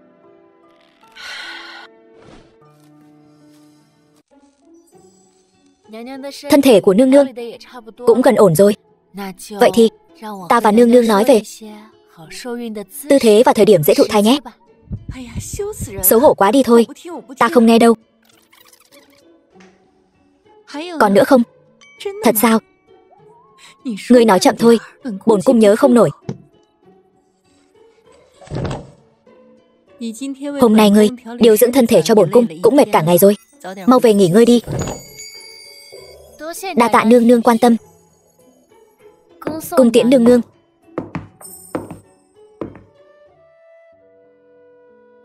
Đây đúng là một đứa trẻ ngoan ngoãn.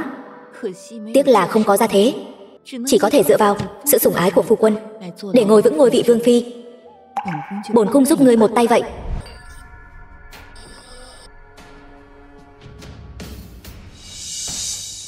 Sao ngươi lại ở đây? Hoàng hậu nói với ta, ngươi muốn trở thành cảnh vương phi chân chính. Ta đến đây để thỏa mãn nguyện vọng này của ngươi. Hoàng hậu đúng là lòng tốt, lại gây ra chuyện xấu. Ngươi có ý gì? Vẫn còn muốn hòa ly? Ta nằm mơ cũng muốn. Ngươi nghĩ người hòa ly với ta có thể tìm được người tốt hơn ta sao? Hay ngươi nghĩ có kẻ nào dám cưới nữ nhân mà Lăng Thiên Hạo ta không cần nữa? Ngươi tỉnh táo lại đi, Lăng Thiên Hạo, ở đây có Mê Tình Hương. Đừng sợ, ta sẽ dịu dàng. Ngươi hãy nghĩ đến Hạ Yên Nhiên, người ngươi thích là nàng ta. Chẳng lẽ ngươi thật sự yêu ta rồi sao? Ngươi hãy nghĩ đến Hạ Yên Nhiên đi, nàng là chính thê của ta. Việc động phòng với nàng thì có liên quan gì đến người ngoài?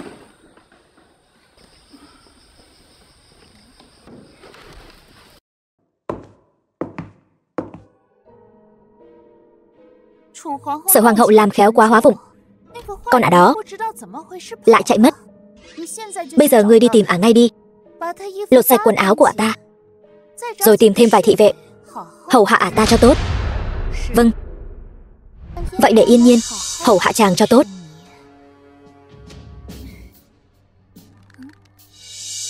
Sao?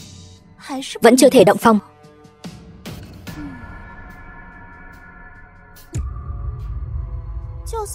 Cho dù không thể động phòng thì ai mà biết được chứ? Mộc Nhã, đồ xấu xa, cứ chờ đấy, chẳng mấy chốc ta sẽ dẫm nát ngươi dưới chân, khiến ngươi không ngóc đầu lên được.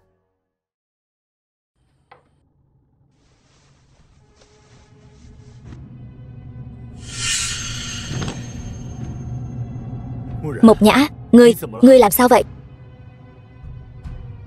Nhìn rõ bổn vương là ai? Bát vương gia.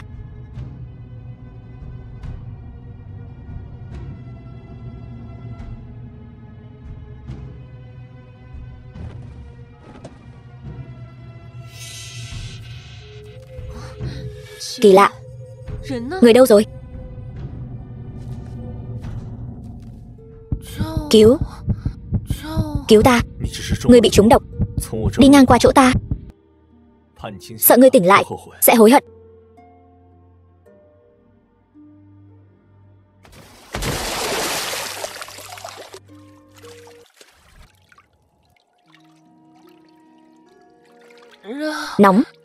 Nóng quá.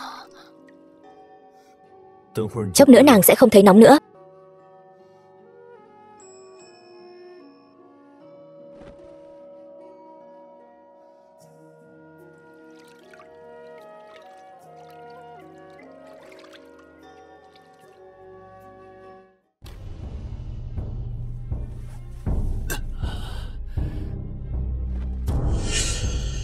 Sao lại là muội? Tối qua Yên Nhiên lo lắng bệnh tình của vương gia nên đến xem. Vương gia thấy ta có phải rất thất vọng không? Bổn vương không có ý đó. Thật ra chuyện tối qua bổn vương không nhớ rõ. Vương gia, tối qua chàng làm ta đau quá.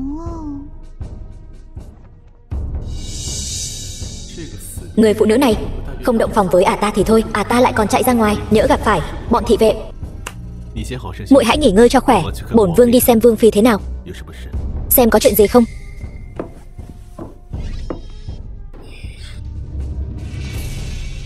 Nói, tối qua muội đi đâu? Quả nhiên là đầu giường cãi nhau, cuối giường làm hoa mà. Xem kìa, sáng sớm tinh mơ, ân ái biết bao. Hoàng hậu nương nương, tỷ tỷ, cuối cùng tỷ cũng đã về. Tối qua tỷ đi đâu vậy? Muội và vương gia rất lo lắng. Cái gì? Tối qua ngươi không ở Hoa Dung Điện. Tối qua Mục Nhã ở cùng bổn vương. Hôm qua là thế này, ta gặp mẫu phi của Bát Hoàng thúc. Bà ấy xem triệu chứng khó chịu của ta. Ai không tin, tự mình đi điều tra. Không sao là tốt rồi. Ngươi ra ngoài sao không mang theo một cung nữ nào vậy? Dạ. Bát vương gia, tỷ tỷ chắc ghen tị lắm nhỉ? Rõ ràng có thể động phòng với vương gia, lại để ta chiếm tiện nghi. Không chừng trong bụng ta bây giờ đã có cốt nhục của vương gia rồi. Ta ghen tị với ngươi làm gì? Ghen tị ngươi vừa ngu vừa độc ác sao? Tỷ có ý gì? Ngươi ve vãn đàn ông, thủ đoạn hèn hạ gì cũng dám dùng. Đó chính là ngu. Ngươi rõ ràng biết ngươi không có bệnh, còn muốn cắt thịt của ta, thậm chí sẵn sàng hại Trì Trung Vân để đổ tội cho ta. Còn nói ngươi không ngu và ác sao? Một con đàn bà quê mùa như ngươi còn giả vờ thanh cao, chẳng qua ngươi ghen tị thôi.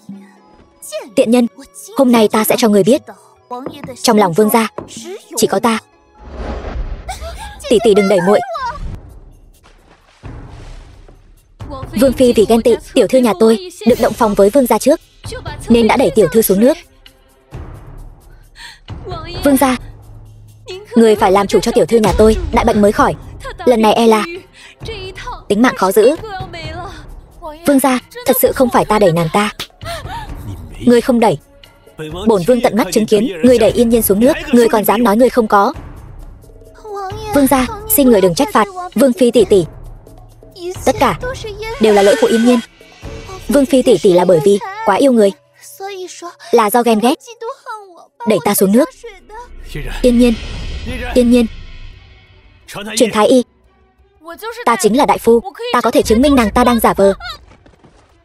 Đồ đàn bà độc ác, người hỗn xược trước mặt bổn vương không sao, lại còn làm hại Yên Nhiên, vu oan nàng ấy. Bổn vương thật sự không nhẫn nhịn nổi nữa rồi. Không xong rồi, vương phi thổ huyết rồi.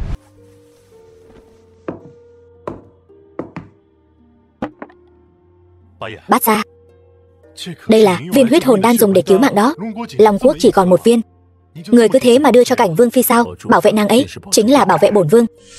Việc này rõ ràng là có ý tứ nam nữ rồi. Cảnh vương phi kia chính là cháu dâu của Bát vương gia mà.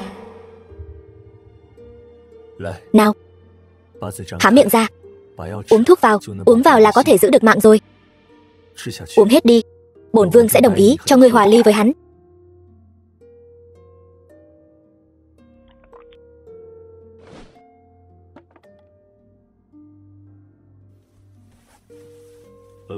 Chuyện của bổn vương mau chóng sắp xếp đi, bổn vương muốn nhanh chóng nhìn thấy bọn họ hòa ly.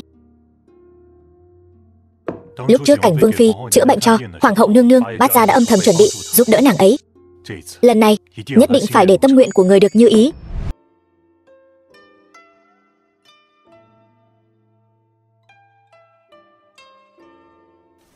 Thần tiên tỷ tỷ, tỉnh lại rồi. Tỷ hôn mê một ngày một đêm, nôn ra rất nhiều máu. Ta còn tưởng sẽ không được gặp lại tỷ nữa. Ta hôn mê lâu đến vậy. Nóng, nóng quá. Chờ chút nữa nàng sẽ không còn nóng nữa. Là Bát Gia cứu ta sao? Nghĩa phụ vì cứu tỷ đã đem viên huyết hồn đan duy nhất trên đời này cho tỷ uống rồi. Nói bảo vệ tỷ chính là bảo vệ nghĩa phụ.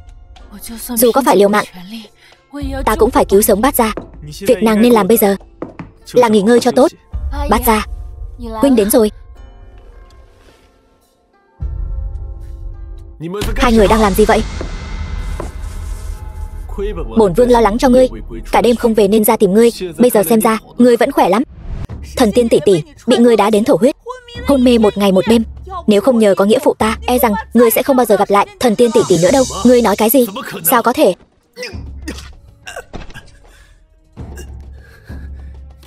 Dám ra tay với bổn vương, bổn vương sẽ cho ngươi biết một đá có khiến ngươi ngỏm không. Thần tiên tỷ tỷ yếu ớt bị một kẻ tập võ như ngươi đá một cái, còn nghiêm trọng hơn, nghĩa phụ đá ngươi đó. Nghĩa phụ nên đá ngươi 10 cái. Không đúng, 100 cái mới phải. Nếu không phải ngươi đẩy Yên Nhiên xuống nước trước, ta nhất thời bức xúc mới ra tay với ngươi. Đã nói bao nhiêu lần rồi, ta không đẩy nàng ta xuống nước. Nàng ta giả vờ, bổn vương tận mắt chứng kiến. Ngươi còn chối cãi sao? Triển Bạch, đem nhân chứng vật chứng ngươi tra được lên đây cho ta. Dạ. Những gì ngươi biết khai ra hết đi. Nếu dám nói dối nửa lời, thủ đoạn của bổn vương ngươi biết rồi đó. Nô tỳ nói hết. Hôm qua nô tỳ thấy Trác Phi và Cảnh Vương Phi xảy ra tranh chấp. Sau đó Yên Trác Phi kéo Cảnh Vương Phi lùi về phía hồ, rồi tự mình nhảy xuống hồ. Ngươi nói gì? Tỷ tỷ, tỷ cuối cùng cũng tin ta rồi. Yên Nhiên, nói thật đi, hôm qua rốt cuộc rơi xuống nước thế nào?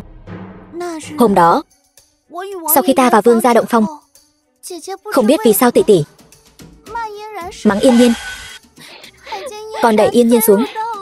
Đủ rồi. Thị nữ bên cạnh hoàng hậu đã nói rồi, người cố ý kéo Mộc Nhã rồi tự mình nhảy xuống hồ. Người đâu? Đem Trác Phi miệng lưỡi dối trá này tát 50 cái. Vương gia tha mạng. Vương gia, sao nàng có thể làm vậy chứ? Vương gia, Yên Nhiên cũng không muốn. Tất cả những chuyện này, tất cả đều là do Ngọc Hương xúi giục. Thì ra là tiện tỳ này luôn luôn gây xích mích giữa Trác Phi và Vương Phi. Không phải ta, thật sự không phải ta. Người đâu? Đánh tiện tỳ này. Dạ. Vương gia tha mạng. Vương gia, phu nhân vu oan ta, lần này coi như xong. Vương gia, Yên Nhiên biết sai rồi, Yên Nhiên sẽ không tái phạm nữa. Vương gia, lại chỉ cấm túc. Trong mắt người, mạng của ta không đáng giá vậy sao? Bổn vương đã vì nàng đánh một tiện tỳ rồi, nàng còn muốn thế nào? Thì ra trong mắt người, một kẻ thế mạng là có thể đuổi ta đi. Nếu đã vậy, cáo từ. Đứng lại. Trước khi đi, ta sẽ trả lại ngươi nửa miếng ngọc bội này. Từ nay về sau, chúng ta không ai nợ ai. 2 năm trước, tại Hồ Tâm Tiểu Trúc ở Nam Tinh Quốc, ngươi cứu ta, còn đưa cho ta miếng ngọc bội này. Giờ ta trả lại cho ngươi. Ngươi là người không làm được. Ta không làm trái với điều đã hẹn. Lý do mà ngươi nhất định phải gả cho ta chỉ vì cái này. Nếu không thì sao? Chỉ để báo đáp ân cứu mạng, còn có thể là gì nữa? Giờ ngọc bội cũng trả cho ngươi rồi, chúng ta ký vào hưu thư đi. Cả đời này, ngươi dù có ngỏm cũng đừng hòng hòa ly. Ngươi đúng là vô lý mà. Ngươi buông ta ra. Mộc Nhã, Mộc Nhã, vương gia, không ổn rồi, trong thành xuất hiện ôn dịch, bệ hạ muốn người lập tức vào cung, nghĩ biện pháp đối phó. Cái gì? Vương phi, vương gia có lệnh tiễn người xuất cung. Cái gì? Được tự do rồi sao? Vương gia nhiễm ôn dịch, cảnh vương phủ sắp bị phong tỏa rồi. Vương gia nói trước khi phong tỏa, tiễn vương phi xuất phủ, có lẽ sẽ còn một tia hy vọng sống.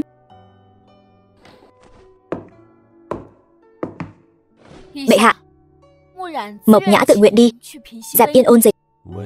Ôn dịch làm hại 10 vạn bá tánh, dù ngươi có ngàn tay cũng cứu không nổi đâu. Chấm chỉ có thể dùng biện pháp của tổ tông để dẹp yên. Biện pháp của tổ tông. Bệ hạ, ngài định chôn sống những bá tánh mắc ôn dịch sao? Mộc Nhã thật sự có thể chữa bệnh. Phu quân của ngươi, cảnh vương gia, mắc ôn dịch cũng đang chờ ngỏm. Nếu thật sự ngươi có bản lĩnh thì hãy chữa khỏi cho hắn trước, để chứng minh cho trẫm xem. Được, nhất ngôn cửu đỉnh. Trẫm chỉ cho ngươi 3 ngày. Dạ. Vương gia, ngươi suy nghĩ vì người khác, giải tán tất cả người trong phủ. Giờ ngươi sốt cao 2 ngày 2 đêm, lại chẳng có ai lo cho ngươi. Tránh ra, ta đến cứu người. Đeo nó cho ta. Đây là cái gì? Khẩu trang, có thể phòng đại dịch Covid. Dịch gì cơ? Dịch Covid, một loại virus có thể lây lan trong không khí. Vương phi, ngươi làm gì vậy? Cầm lấy, xịt giống như ta, ở khắp các ngóc ngách trong vương phủ.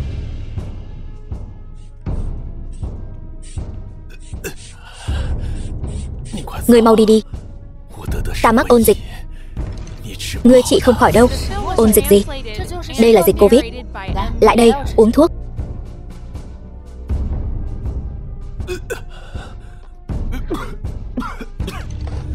Vương gia, vương phi, người nhẹ tay thôi. Ngươi định làm gì? Đây là vaccine, sau khi tiêm sẽ giúp ngươi có kháng thể, ngươi sẽ không bao giờ mắc ôn dịch nữa.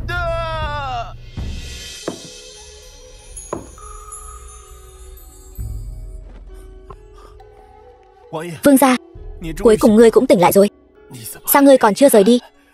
Ta đang mắc ôn dịch. Vương phi đã tiêm cho người trong phủ chúng ta một thứ gọi là vaccine, nên chúng tôi đều không sao. Vương phi, 3 ngày nay vương phi tận tâm tận lực chăm sóc vương gia, vì để vương gia có thể bình phục. Vương phi quả thật liều cả mạng sống. Tâm ý của nàng đối với bổn vương rất rõ. Ngươi khỏi rồi, khỏe hơn nhiều rồi. Tất cả là nhờ có ngươi.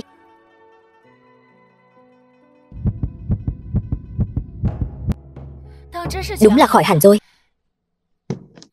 Ngươi hãy nghỉ ngơi vài ngày. Covid trên người ngươi vẫn còn khả năng lây nhiễm. Bát gia, bát gia, nam nhân kia đã tỉnh rồi. Hắn đã hoàn toàn bình phục. Thật sao? Đúng vậy. Cuối cùng ta cũng có thể đến khu vực trại tị nạn, không cần phải trì hoãn vì hắn nữa. 3 ngày nay vất vả cho ngươi rồi. Không có gì vất vả. Ta làm như vậy vừa là vì chữa trị cho bá tánh, cũng là vì chính bản thân ta, vì bản thân nàng. Đúng vậy. Ta nghĩ chỉ cần ta giải quyết được nạn dịch lần này, có vạn dân cầu xin cho ta, ta sẽ có thể hòa ly. Đúng rồi, 3 ngày nay ta không hề chợp mắt, đã viết hết phương pháp chữa trị cho nạn dân vào đây. Tốt, ta sẽ đưa ngươi đến đó ngay. Đừng đến trại tị nạn. Tại sao? Ngươi khỏi rồi, ta còn phải đi chữa trị cho họ nữa. Chỉ cứu một mình ta đã mệt mỏi như vậy rồi. 10 vạn nạn dân, ngươi làm sao cứu nổi? Buông ta ra, ngươi làm ta đau đó. Bổn vương phụng chỉ của bệ hạ, đưa cảnh vương phi đến trại tị nạn. Nhất định phải đi cũng được. Vậy thì đưa cả bổn vương đi cùng. Bát vương gia giá lâm. Tham kiến bát vương gia. Không biết bát vương gia có việc gì? Bệ hạ phái Mộc đại phu đến đây để chữa trị cho những nạn dân này. Vâng. Bây giờ ngươi hãy đưa ta đến trại tị nạn, ghi chép tình trạng của mỗi người vào sổ. Căn cứ vào mức độ nghiêm trọng của bệnh tình, phân chia lại phòng ở cho nạn dân. Mỗi phòng nạn dân mỗi ngày phải tiến hành khử trùng một lần. Còn nữa, những nạn dân đã mỏng không được chôn sống tại chỗ hoặc vứt bỏ tùy tiện, phải rắc vôi bột sau khi phân hủy. Những nạn dân đó đều đã nhiễm bệnh. Thật sự không cần thiết phải phiền phức như vậy. Cứ để họ yên lặng ra đi là được rồi. Ngươi dùng tiền thuế của bá tánh này vô lo vô nghĩ, bây giờ phủi tay, mặc kệ họ sống hay không. Một người phụ nữ như ngươi, không xem lại mình có khả năng hay không, còn dám nói mình biết chữa trị ôn dịch. Bảo ngươi chôn chúng là vì muốn tốt cho ngươi. Ngươi to gan. Nếu ngươi không muốn phối hợp với Mộc đại phu chữa trị cho đám nạn dân này, được, vậy thì cách chức ngươi, tìm người khác thay thế. Bát gia, hạ quan chính là cậu của Trinh quý phi. Cách chức một tiểu quan như ngươi chẳng phải chuyện gì to tát. Triển Bạch, lôi hắn xuống cho ta. Dạ. Thả ta ra, thả ta ra. Đem hộp thuốc này đến chỗ ở của Lục hoàng tử. Hộp thuốc này có thể giúp chàng ấy chữa khỏi ôn dịch và cả chứng bạo lực của chàng ấy nữa. Cảnh Vương phi đúng là một lương y nhân từ. Tôi đi ngay. Mong Lục ca sớm ngày khỏe lại, sớm ngày giúp tôi rời khỏi tên Lăng Thiên Hạo này. Vương gia, ngực Yên Nhiên đau quá, chàng xoa bóp cho thiếp đi. Được. Đôi gian phu dâm phụ này lại chạy đến trại nạn dân đang bị bệnh dịch hoành hành để thân mật. Thật bệnh hoạn.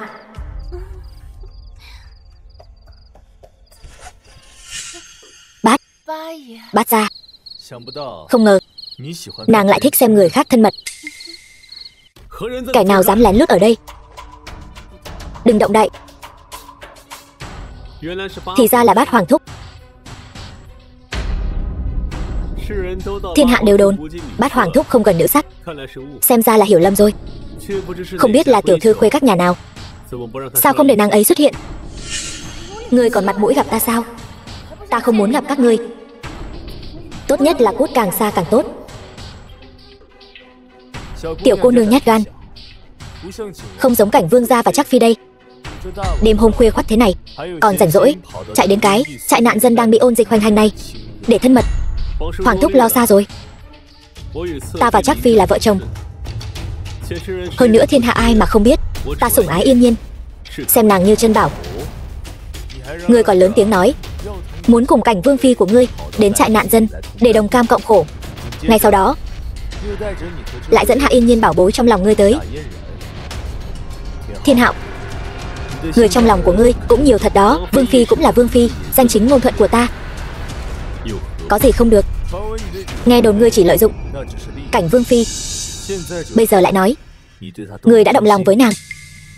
Sao nào, thật sự đã yêu nàng rồi sao? Trước đây ta và vương phi có chút hiểu lầm, bây giờ chỉ là bù đắp cho nàng ấy thôi. Nếu đã vậy, đừng hối hận những lời ngươi đã nói. Hoàng thúc, ta còn phải đi tìm vương phi, không quấy rầy ngươi và mỹ thiếp của ngươi nữa. Tiếp tục vui vẻ đi.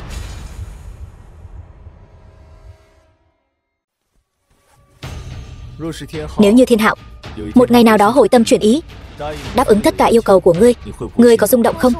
Nếu như ta tha thứ cho hắn, còn ở bên hắn, vậy những đau khổ trước đây ta phải chịu thì sao?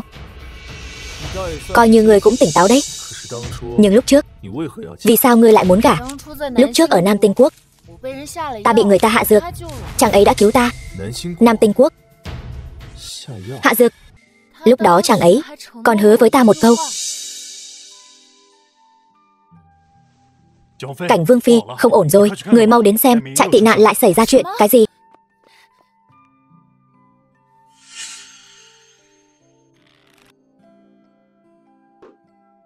Người cầm lấy, người cũng cầm lấy. Trác phi nương nương, người đẹp tâm thiện, y thuật cao minh, đúng là Bồ Tát sống. Đúng vậy, canh Trác phi nương nương ban, uống vào chẳng phải sẽ khỏi sao? Cảnh vương phi chỉ là một lang băm ô danh câu dự, đúng là ăn nói vô lý mà. Yên Trác phi đúng là trơ chẽn mà. Lúc trước khi dịch bệnh lây lan, sao ta không đến? Hóa ra là trộm thuốc của ta, tiếc là y thuật không giỏi, phối thành ra thứ quái dị. Loại thuốc này có hại cho các ngươi, không được uống. Vương phi tỷ tỷ, muội chỉ muốn cho những người tị nạn sớm khỏe lại, không phải muốn tranh công với tỷ. Đừng giận, Cảnh Vương Phi thật độc ác. Bản thân chỉ là một thôn nữ hèn mọn, còn không cho Trác Phi nương nương cứu người.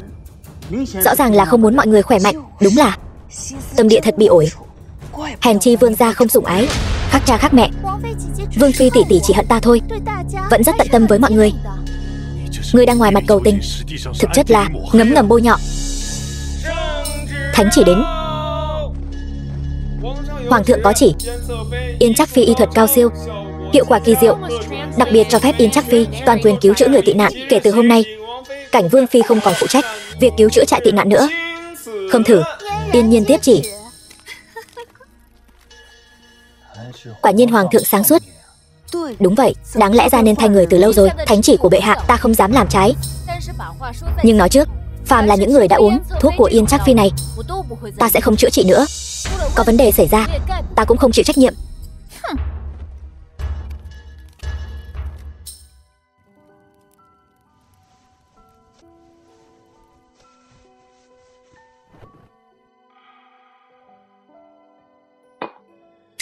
Bát Hoàng thúc, người tới trại tị nạn chắc cũng lâu rồi, hay là uống một bát thuốc phòng bệnh hơn chữa bệnh. Tiếng Bát Hoàng thúc này, một tiểu Trác Phi như ngươi có thể gọi sao? Nhiếp Chính Vương, thần thiếp cũng là dựa vào bệ hạ. Đi ra ngoài, đây không phải là nơi ngươi nên ở. Đi đi. Bệ hạ cũng không cần Mộc Nhã chữa bệnh, Bát gia còn bằng lòng tin tưởng Mộc Nhã. Bổn vương đã trúng độc sâu rồi, còn sợ gì nữa? Bát gia đối đãi Mộc Nhã tốt như vậy, Mộc Nhã nhất định sẽ báo đáp, chữa bệnh cho Bát gia. Bổn vương đối xử tốt với ngươi, không phải là vì ngươi có thể giải độc cho bổn vương. Vậy là vì cái gì? Có thể là đàn ông trời sinh đã thương xót kẻ yếu đuối. Ý của bổn vương là bổn vương thương xót ngươi. Bát gia thứ tội. Không sao, ngươi về nghỉ ngơi đi. Vâng.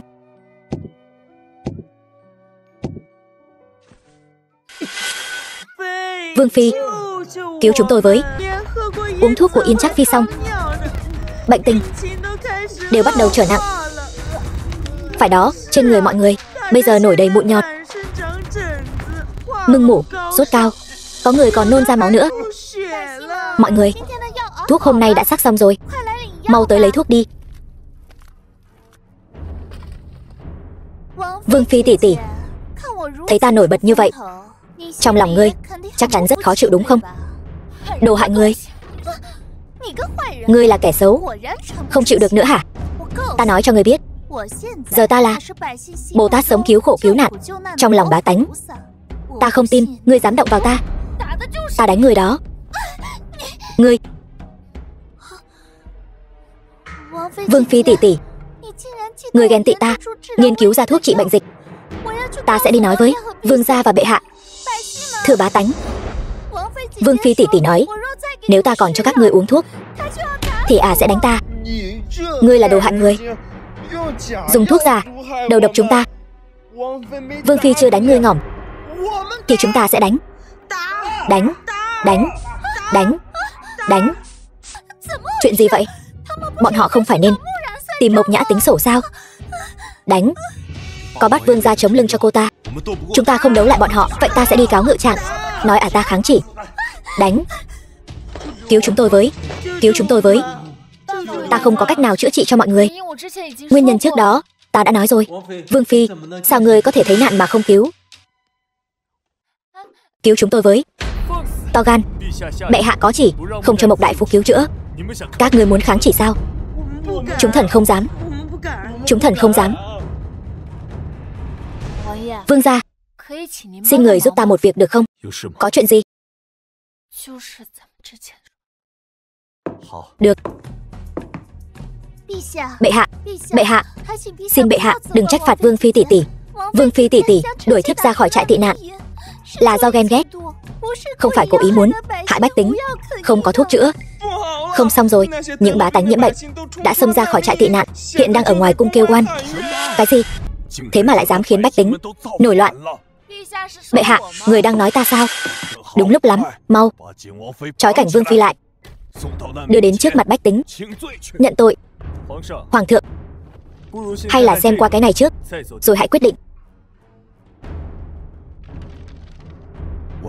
Vạn Dân Thư, kẻ xấu xa gây ra chuyện như vậy, người ngỏm chắc rồi. Vương phủ chắc phi Hạ Yên Nhiên mượn cớ chữa trị ôn dịch, tàn sát bách tính, trời đất khó dung. Cái gì? Vạn Dân Thư viết Yên Nhiên đầu độc bách tính, nhất định là có nhầm lẫn rồi. Tờ Vạn Dân Thư này không phải là Bát Vương gia vì muốn bao che cho Cảnh Vương phi mà cố ý làm giả chứ? Thật hay giả? Nghe ý dân là biết. Cảnh hoàng sủng ái thiếp thất, để mặc thiếp thất làm hại bách tính. Có phải bệ hạ muốn chúng tôi ngỏm nên mới để cho Ả Trác Phi đó đến lấy mạng chúng tôi sao? Xử à? Trả thù cho dân. Xử Trác Phi để an dân. Nghe rõ chưa? Xử Trác Phi để an dân. Yên Trác Phi mạo danh thần y, khi quân phạm thượng, dân chúng oán giận, rối loạn triều cương. Ngươi có biết tội không? Cái gì? Người đâu? Kéo Yên Trác Phi xuống, chém.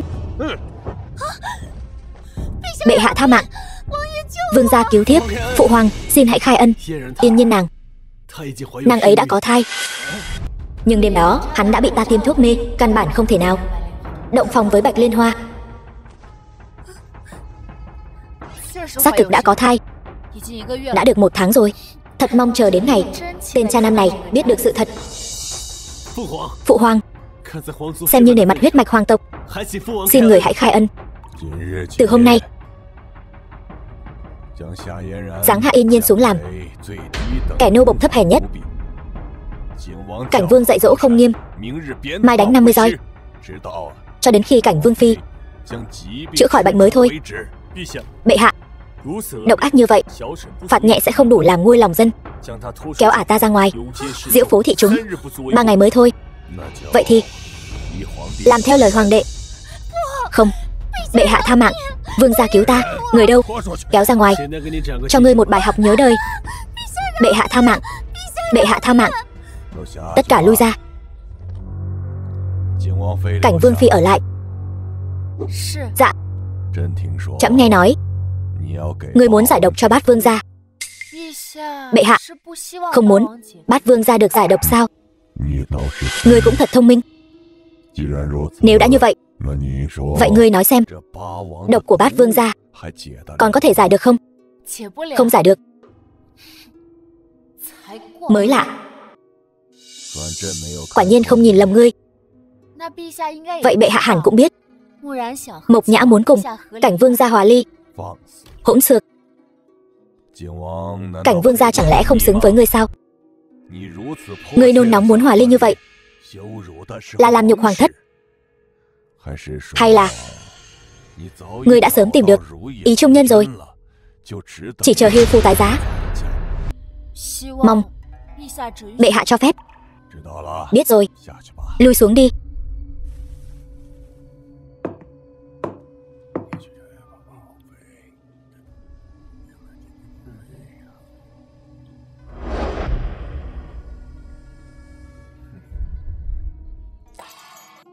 Mọi người mau đến xem này. Hồ ly tinh Hạ Yên Nhiên hại Vương phi, gieo rắc dịch bệnh cho dân chúng. Bệ hạ có chỉ diễu phố thị chúng 3 ngày, thay trời hành đạo. Đồ độc ác, đánh cho ngươi ngỏm luôn. Bọn họ đang mắng người trong lòng ngươi đó. Ngươi chẳng có chút cảm giác nào sao? À, ta ngay cả làm người cũng không xứng, còn xứng làm người trong lòng ta sao? Cuối cùng ngươi cũng thấy rõ bộ mặt thật của Cảnh Vương gia rồi.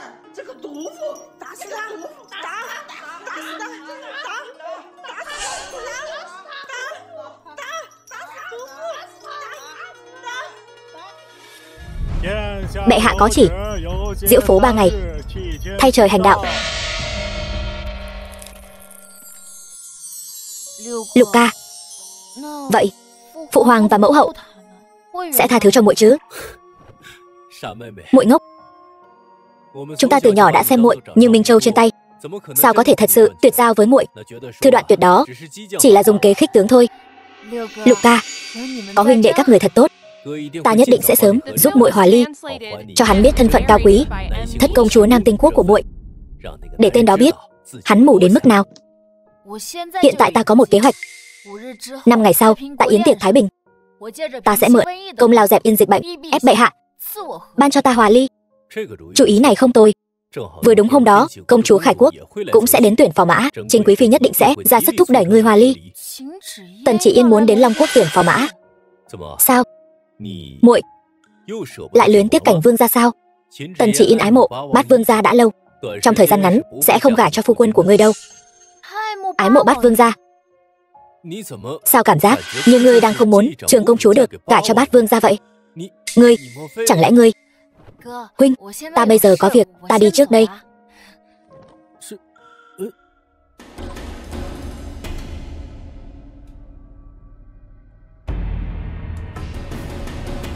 Không được, sao vẫn không được?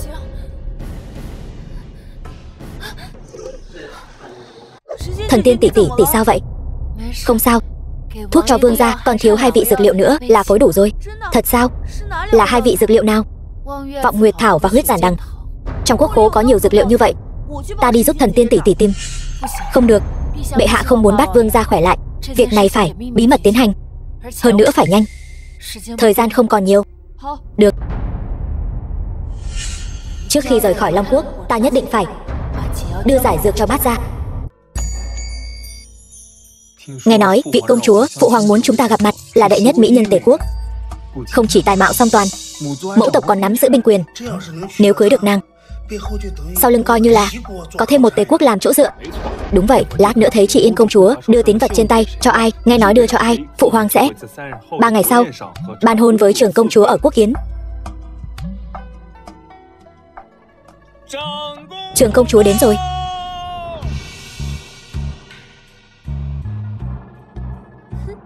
Tần Chỉ Yên. Vương gia. Nhiếp chính vương không chịu nhận ngọc như ý của bổn cung, không biết giải dược, có nhận hay không? Vương gia, dược của Chỉ Yên và ngọc như ý là một cặp. Vậy bổn vương không cần cũng được. Vương gia hãy suy nghĩ cho kỹ. Hiện giờ trên toàn thiên hạ này, người có thể cứu vương gia chỉ có một mình ta thôi.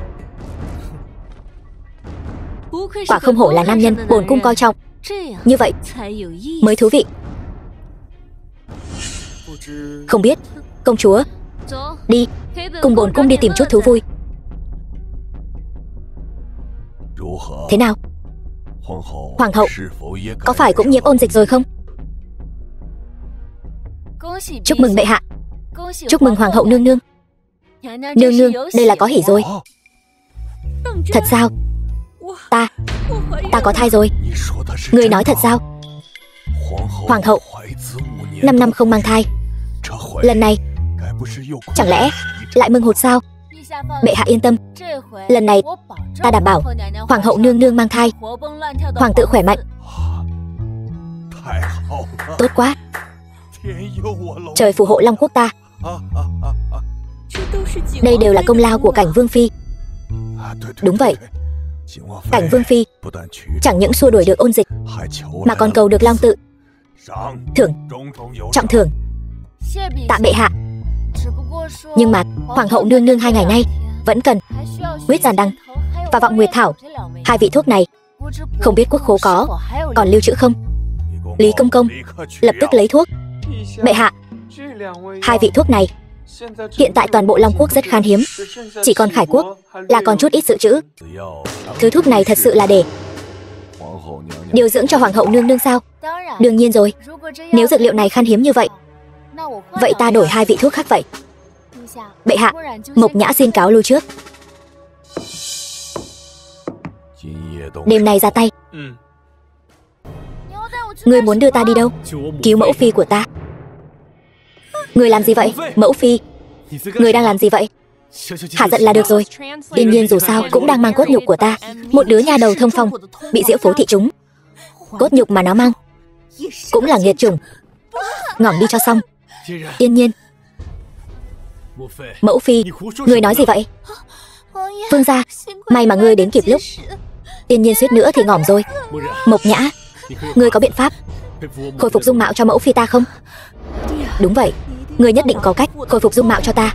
Tại sao ta phải giúp ngươi? Ngươi nói bậy, canh tuyệt tự đó rõ ràng là ngươi hại bổn cung uống xuống. Mẫu phi, người đã làm gì với Mộc Nhã? Cô ta chỉ là một con nhỏ quê mùa, căn bản không xứng đáng mang hài tử của ngươi. Hạo Nhi, mẫu phi làm vậy đều là vì muốn tốt cho con. Ngươi,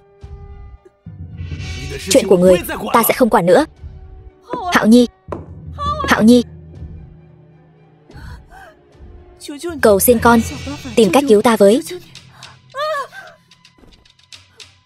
Ta đã nói rồi, người mà Hạ Yên Nhiên đã cứu, ta sẽ không cứu nữa. Sao lại thế này? Bệ hạ rời bỏ ta, ngay cả Hoàng Nhi của ta cũng bỏ ta mà đi. Vì sao?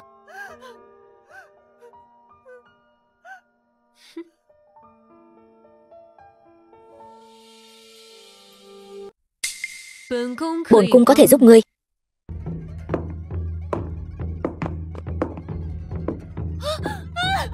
Cầm miệng, ngoan ngoãn chút. Mộc Nhã, đây là khổ nhục kế của Hạ Yên Nhiên. Trình quý phi xấu hổ quá hóa tức giận, hay là tông đức đế qua cầu rút ván? Mộc Nhã, hai chọn một. Cảnh vương gia, ngươi muốn để ai sống? Thả hết bọn họ ra. Các ngươi có yêu cầu gì, bổn vương đều có thể đáp ứng các ngươi. Thả hết bọn họ ra. Ngươi không chọn, ta thay ngươi chọn vậy. Mộc Nhã, xin lỗi. Yên Nhiên dù sao cũng đang mang thai hài tử của bổn vương. Ngươi hãy tin ta, bổn vương nhất định sẽ cứu ngươi ra ngoài. Đi. Yên Nhiên.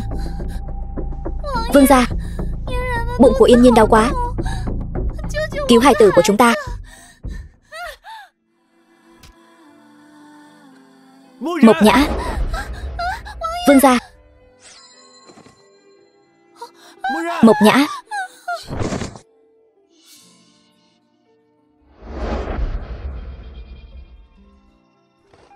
Vương gia, thuộc hạ đến muộn.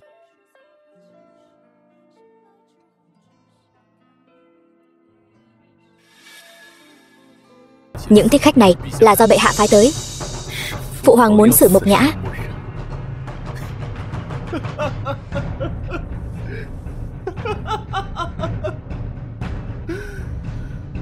Quả nhiên, phụ hoàng cũng giống như bổn vương, vong ân bội nghĩa.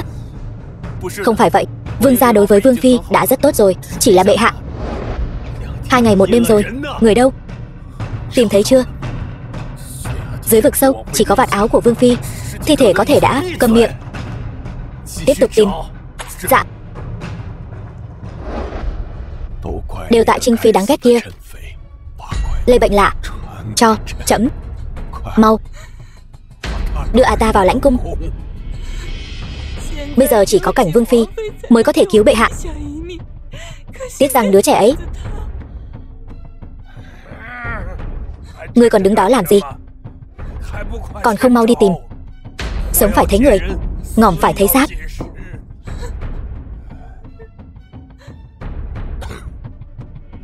Truyền lời xuống, chỉ cần tìm được Cảnh vương phi, cái gì trẫm cũng đáp ứng với nàng ta.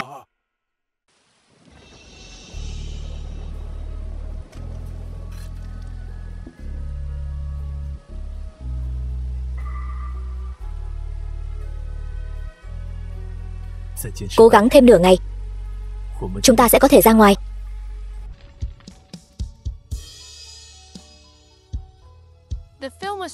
Mộc Nhã, ta cởi y phục cho ngươi nhé.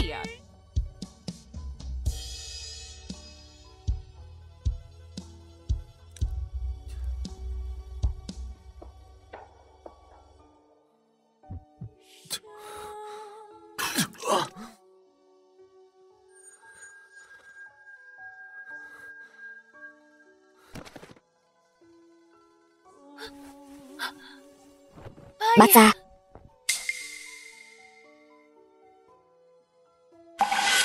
Sao lại ở chỗ bát gia? Bát gia, huynh tỉnh lại đi. Huynh tỉnh lại đi.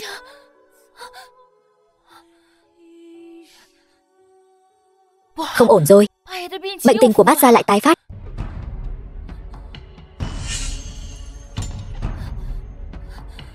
Cái này không được, cái này cũng không được. Làm sao bây giờ?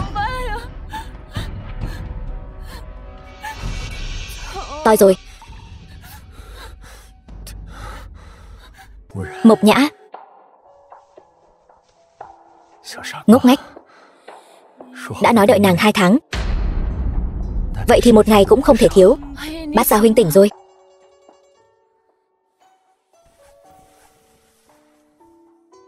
Bát Gia huynh ngồi đi. Bát Gia huynh làm sao vậy? Bổn vương không sao. Bổn vương chỉ nhìn không rõ, chứ không mù. Phải nhanh chóng tìm được huyết giản đằng và vọng nguyệt thảo. Cái này ngươi cầm lấy. Đây là cái gì? Quà tặng cho ngươi. Quốc yến xong rồi hãy mở. Đây là vật tặng ta hòa ly sao?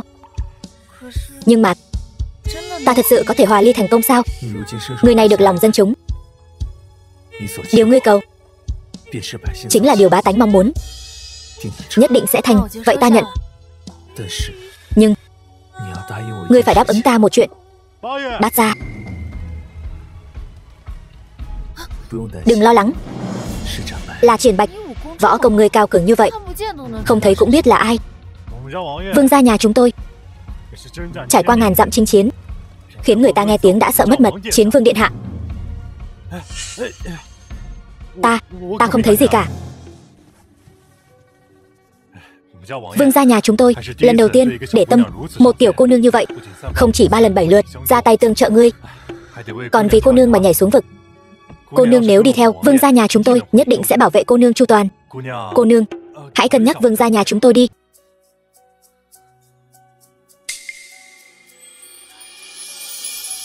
Vọng nguyệt thảo. Vương gia, ta tìm được một trong những dược dẫn rồi. Vương gia. Mộc Nhã, tốt quá rồi. Ta biết ngay ngươi chưa ngỏm mà. Đây nhất định là ông trời cho ta cơ hội để chuộc lỗi. Kẻ đích thân đẩy ta xuống vực, lại còn mặt mũi giả vờ thâm tình ở đây, là vì lúc đó ta chọn cứu nàng ta, cho nên ngươi hận ta sao? Chứ còn gì nữa. Chúng ta làm lại từ đầu được không? Lần này nàng nói gì bổn vương cũng tin. Ngươi thật sự thích ta rồi sao? Lúc đó bổn vương nói không muốn hòa ly, là vì không muốn rời xa nàng. Khi nàng từ trên vách núi nhảy xuống, khoảnh khắc đó bổn vương mới tỉnh ngộ. May thay sự tỉnh ngộ này đến không quá muộn.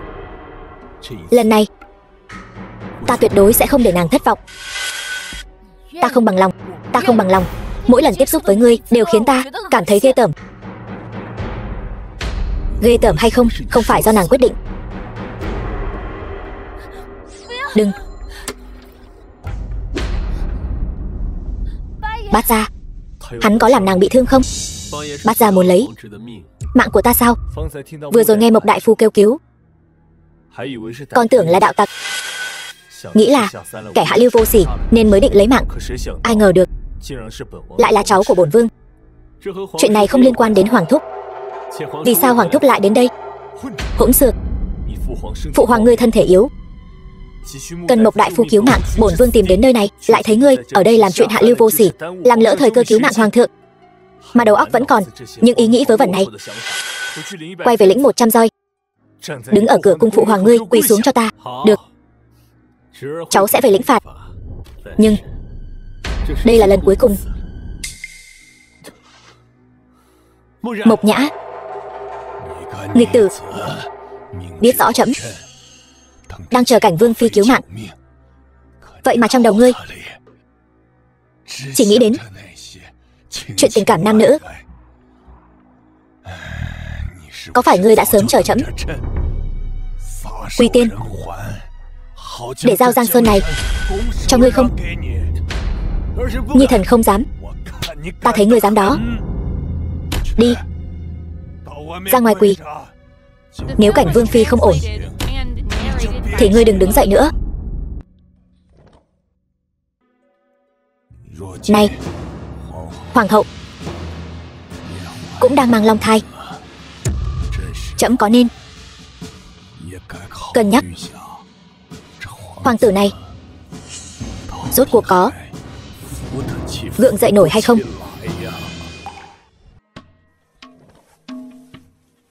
Bệ hạ, bệnh của ngài không được chữa trị kịp thời, e rằng cần thêm một thời gian điều dưỡng. Khoảng bao lâu? Đại khái 7, 8, 9, 10 nửa tháng. Cầu hoàng đế, đẩy ta xuống vực còn muốn ta cứu ngươi. Lão nương ta sẽ cho ngươi lòi ruột thối bụng, sống không được ngỏm cũng không xong. Để tránh vất vả đường xa, ngươi cứ ở lại trong cung, đợi trẫm bình phục. Không xong rồi bệ hạ, vương hậu nương nương, người đã băng hà rồi. Cái gì? Sao có thể? Ta vừa từ cung nương nương ra, vẫn còn khỏe mạnh. Kẻ hạ độc vương hậu nương nương ở đây. Ngươi đang nói bậy bạ gì vậy? Cô ta không nói bậy. Nương nương uống thuốc an thai của ngươi, rồi bị độc mà ngỏm, một xác hai mạng. Hoàng hậu của trẫm. Hoàng hậu. Phụ hoàng nén bi thương. Nhi thần nhất định sẽ xử lý công bằng, theo luật pháp mà trừng trị tội của Mộc Nhã. Vương hậu nương nương đối đãi với ta không tệ. Tại sao ta phải hại bà ấy? Sao lại không thể? Nương nương bắt gặp ngươi và Lục hoàng tử Nam Tinh Quốc tình tứ, nên ngươi mới hại người diệt khẩu. Cái gì? Ta và Mộc Huyền Chu gian díu. Ta đã kể chuyện ngươi và Lục hoàng tử lén lút với nhau hôm đó cho điện hạ rồi. Quả nhiên, ngươi vẫn không tin ta mà chỉ tin ta.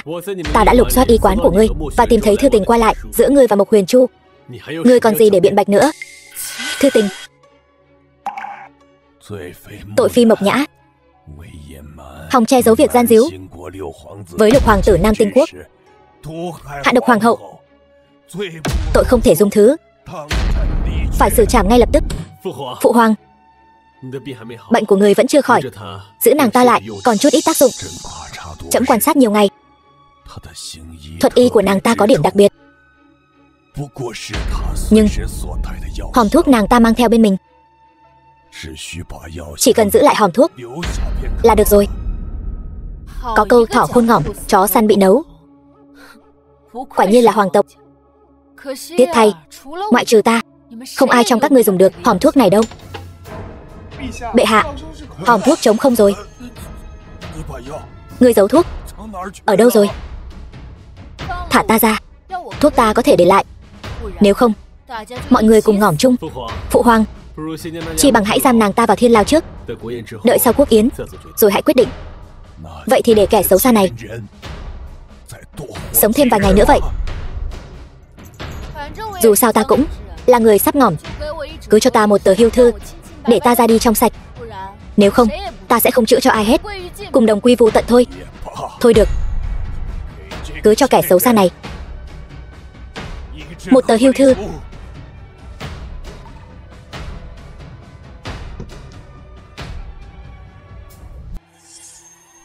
Trẫm cho ngươi một cơ hội cuối cùng. Nếu ngươi còn muốn ở bên người phụ nữ độc ác này, trẫm sẽ lập tức chọn người khác làm chữ quân.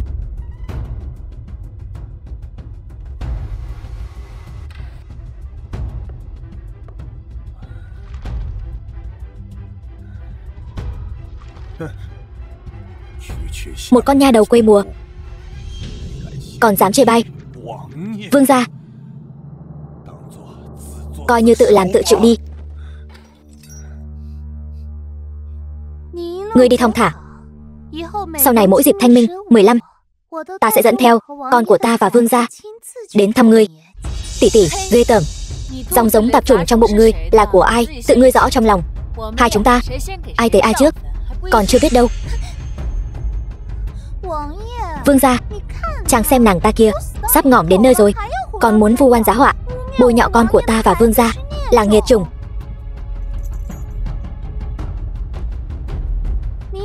Quốc yến ngày mai, ta nhất định sẽ tỏa sáng rực rỡ, tranh giành vinh quang cho vương gia. Tiếp theo, mẹ phải nhờ con rồi. Vị trí vương phi này nhất định là của ta.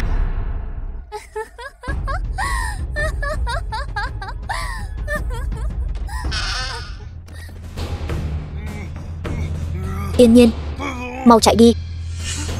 Trung Vân, tên đáng ghét nào làm ngươi ra nông nỗi này?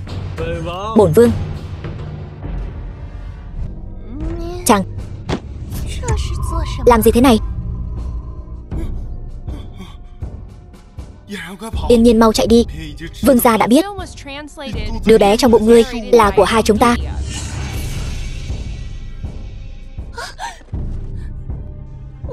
Vương gia, đừng nghe tên thối tha này nói bậy. Hắn cóc kẻ mà đòi ăn thịt thiên nga. Ta không đồng ý. Cho nên hắn nảy sinh lòng đố kỵ, nên mới vu oan giá họa cho ta. Đúng vậy, là như vậy. Nói láo. Các ngươi ở vương phủ tư thông với nhau, là ta tận mắt chứng kiến. Lúc đó tiện tỳ này còn đưa cho ta một bọc trang sức làm tiền bịt miệng. Ta cũng đã giao nộp cho thẩm thị vệ rồi. Ngươi và đứa con hoang trong bụng ngươi cùng xuống địa ngục đi.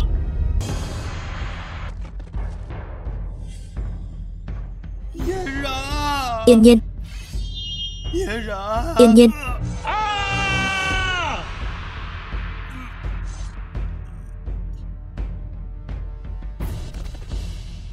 Đến Thiên Lao. Dạ.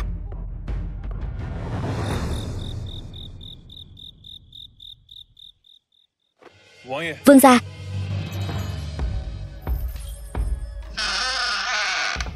Xin lỗi, ta đến muộn rồi. Bớt giả tạo đi. Ngươi làm ta thấy ghê tởm. Mộc Nhã, lần này hãy tin ta. Ta đã xử hạ Yên Nhiên rồi. Cả Trì Trung Vân, Triệu quản gia, tất cả những kẻ đã từng ức hiếp ngươi, ta đều đã xử hết rồi. Ngươi chỉ xử những kẻ phản bội ngươi thôi. Đừng đổ hết lỗi lên đầu ta. Tin ta đi. Sau quốc yến ngày mai, ta sẽ cho ngươi lên ngôi vị hoàng hậu, đứng dưới một người mà trên vạn người. Lão hoàng đế đó ít nhất còn sống được 3 năm rưỡi nữa. Ngươi định hại vua sao? Hắn căn bản không xứng làm phụ hoàng của ta. Phế truất mẫu thân ta đã đành, còn không thèm để ý tới mẫu thân ta, khiến mẫu thân ta đêm qua ngỏm trong lãnh cung. Hôm nay còn ép ta phải hòa ly với ngươi. Tên hỗn đản này sớm muộn gì cũng phải ngỏm. Còn Bát Gia, sau ngày mai trên đời sẽ không còn người này nữa. Không được. Bởi vì ngươi đã biết hắn mới là người hứa hẹn cả đời với ngươi, đúng không?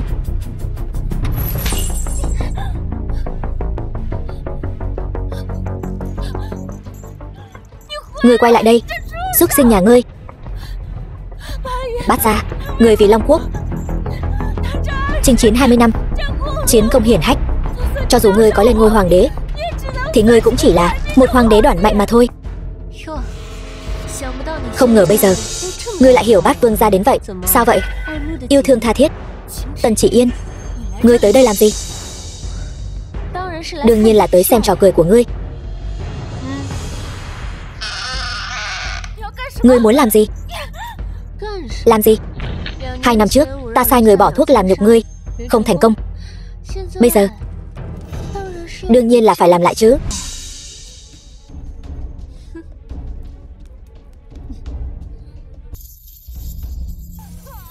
Hai năm trước yến tiệc Tam Quốc, ngươi dám dụ dỗ nam nhân của ta. Ngươi có biết ta đợi Lăng Vân Uyên bao lâu rồi không?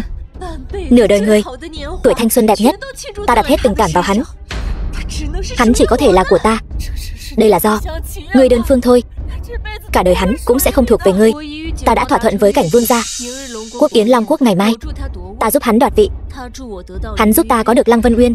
Còn ngươi chỉ có thể trơ mắt nhìn ta thuộc về hắn.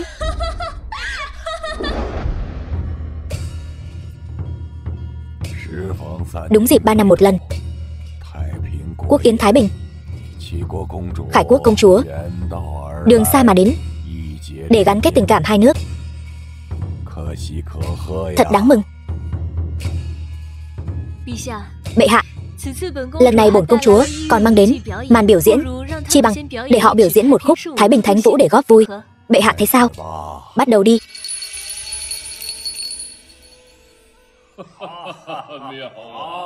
Hay quá. Nhảy đẹp đó.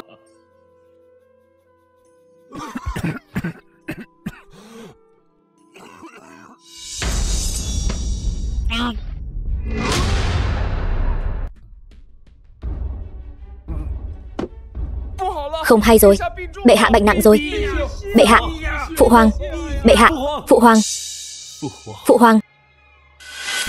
Băng Hà, bệ hạ có chỉ truyền ngôi cho Cảnh Vương điện hạ, tham kiến Tân Hoàng bệ hạ. Bệ hạ vạn tuế vạn tuế, vạn vạn tuế. Nam Tinh Quốc thất công chúa Mộc Nhã giá đáo. Mộc Nhã, ngươi là thất công chúa của Nam Tinh Quốc.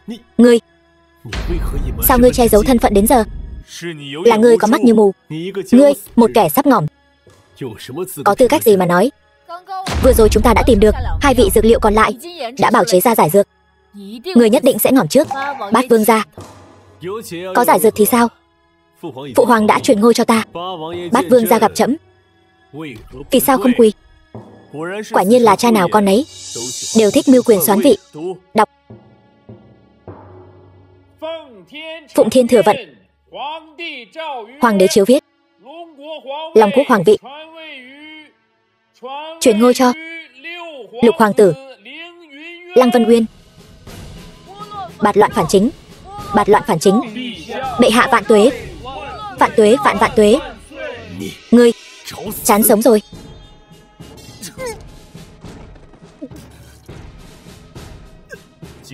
Cảnh Vương gia Lăng Thiên Hạo cấu kết với công chúa Tần Trị Yên của Khải Quốc, mưu hại Long quốc bệ hạ, tội đáng phải xử.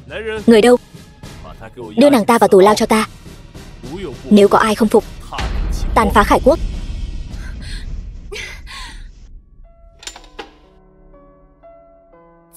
Lại là hôn thư.